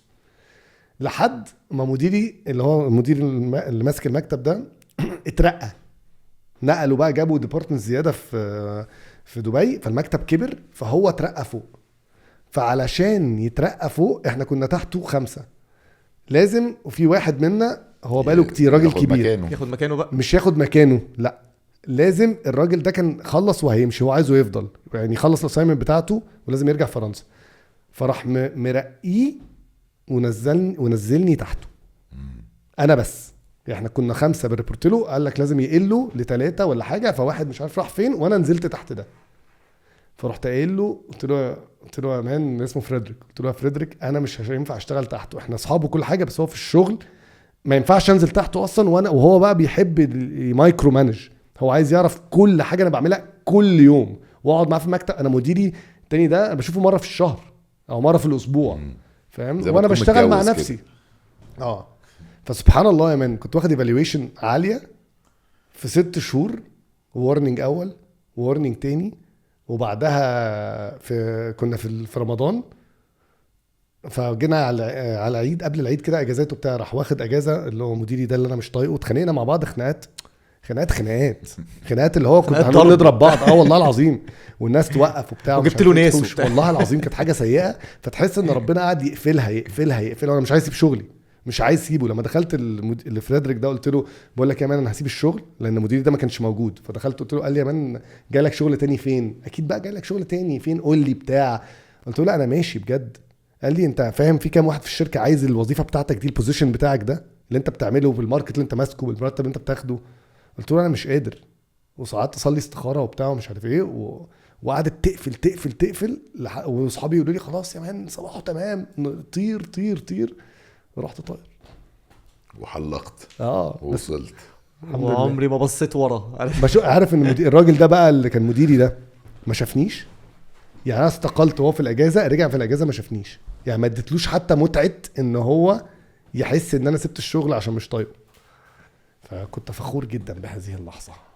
انا فخور بيك اصلا. لا بس برافو يا مان، هذه برافو هي قصه فخور بيك يعني. وفخور ان انا كنت موجود في مشوارك الفني الجميل ده. ميرسي يا باسم، ميرسي يا بيسو، ميرسي يا بص بيسو بقى يا جداً. ريس، ايوه بما ان الناس بتوعك كلهم كرويين فدمهم حامي، احنا عاده بندي تي شيرت بتاع عليها البودكاسترز لوجو، اوكي تمام، وبنخلي اللي معانا يمضي عليها، وبنسال سؤال على السوشيال ميديا واللي بيجاوبوا صح سلام. بنبعت له التيشيرت ده وبيبقى لابسها ويقول لك عمرو نصوحي على صدري بتاع. بقول لك ايه صحيح معلش، عشان انا قاعد بس مع واحد صاحبي فالموضوع يعني مش مرتب خالص. هو الحوار بتاع كاس العالم المعلق لما قال كان اسمه ايه يا جورد انا عارف الفيديو اللي انت بتقول عليه بتاع الاغنيه، البنت اللي أما قعد كانت ماشية يغني. في المدرج. ايوه ايوه انا هرشك ده حقيقي. مش عارف، انا كنت في الاستاد بقى ما اعرفش حصل ولا لا. انت عارفه صح؟ كان بيقول لي هي ايه جورد اسمه ايه اللعيب يعني كان بيقول يا مين جورديولي باين ولا مش فاكر كان مين. لا مش هنا ساسكت قليلا، لا في واحده تانية. جابرييل مارتينيز. جابرييل مارتينيلي. فالحته يا مارتينيلي. جابرييل مارتينيلي. يا جابرييل يا جابرييل والله ما ينفع اللي انت بتعمله ده خالص يا باشا، بودكاست في بيتنا. اموت والله العظيم بالضحك. فانت هتمضي انا عايز صوتك ده يركب بقى على نفس كليب، وهتاخد شغلانه حفيظ دراجي، هتضربه في السوق. بس ما يجيبوش اي واحده ماشيه في المدرجات. اوف يا ميسي يا ميسي. الله اصل انت مش سامعه هنا كمان، انت لو سمعته هنا الموضوع مختلف كمان. فانت هتمضي على تي شيرت بس أوكي. بما ان الموضوع عندك معقرب شويه، ودايما في اهلي وزمالك وميسي ورونالدو وروما روما ومين يوفي ماشي. دايما في كده. فانا همضيك النهارده على تيشيرتين، اوكي وهنعمل نفس السؤال، اوكي وهنعمل حركه كده هنشوف بقى احنا هنعمل ايه، او ماشي. ممكن اكشلي يبقى سؤال عندك سؤال عندنا، هنشوف. ماشي. وهنبعت لهم دي هديه منك واو ليهم. سلام يا بيسو. عيشك نجم شويه. لا مش ممكن يعني، عيش يا مش مان. معقول كده. طب شد طيب. لا انت تحط هنا، عيب بقى، عيب، احنا لعيبه كوره بنمضي على الواقف. شد والله شد بايدك دي ودي الاثنين جامد، شد جامد يلا رجاله. مش بقول لك بمضي لعيبه الكوره يا في اي ابن حته. الذين. طب احنا ما بنعملش مش كده بقول لك ليه؟ وبنقعد بمضي لعيبه نحط الكوره البتاع ويقعد اقعد بقى يقطع اجيب لعيب الكوره بقى اقول له استنى اجيب لك ترابيزه عشان تمضي يا نجم. ايوه صح. عيب تشوف رونالدو مع حد تقول له أيوة. لحظه هات ترابيزه بسرعه، قلم والنبي وحات ابوك لف كده حط على ظهره. بس ايه ده خد نفس. انت عارف شنطه ظهري اللي انا بسافر فيها في كل حته، الشنطه بتاعتك الماركر ده ما بيسيبهاش برافو والله العظيم، برافو. جاهز على طول امضي. قديم. طب هتكتب حاجه تانية ولا بس اسمك؟ تعالى نكتب رجاله مثلا او نكتب صباحه. ايوه اكتب صباحه صباحه. بودكاسترز. مثلا صباحه بودكاسترز رجاله. انا مستفز جدا على فكره، ليه؟ عشان ده تالت سيزون وما كنتش عارف الحركه دي. وحياة ربنا دايما بنقوم حاطين التيشيرت هنا كده ويقعد بقى هو يحفر والبتاع يقط، بص طالع كانه كاتب على ورقه يعني. يا ابني بقول لك خبره بقى، خبره. اجرب بقى الناحيه دي كده. ماشي.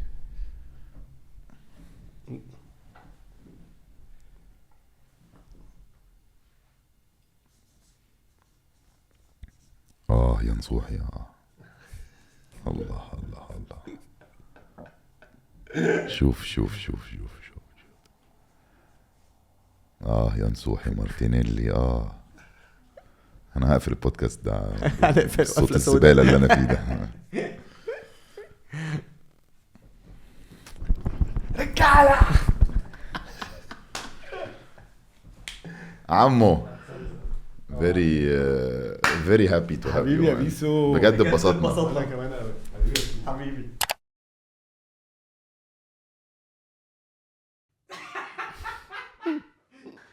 الزمالك شيكا توتي هيرو، احلى حاجه في العالم، اسطوره، فضائي،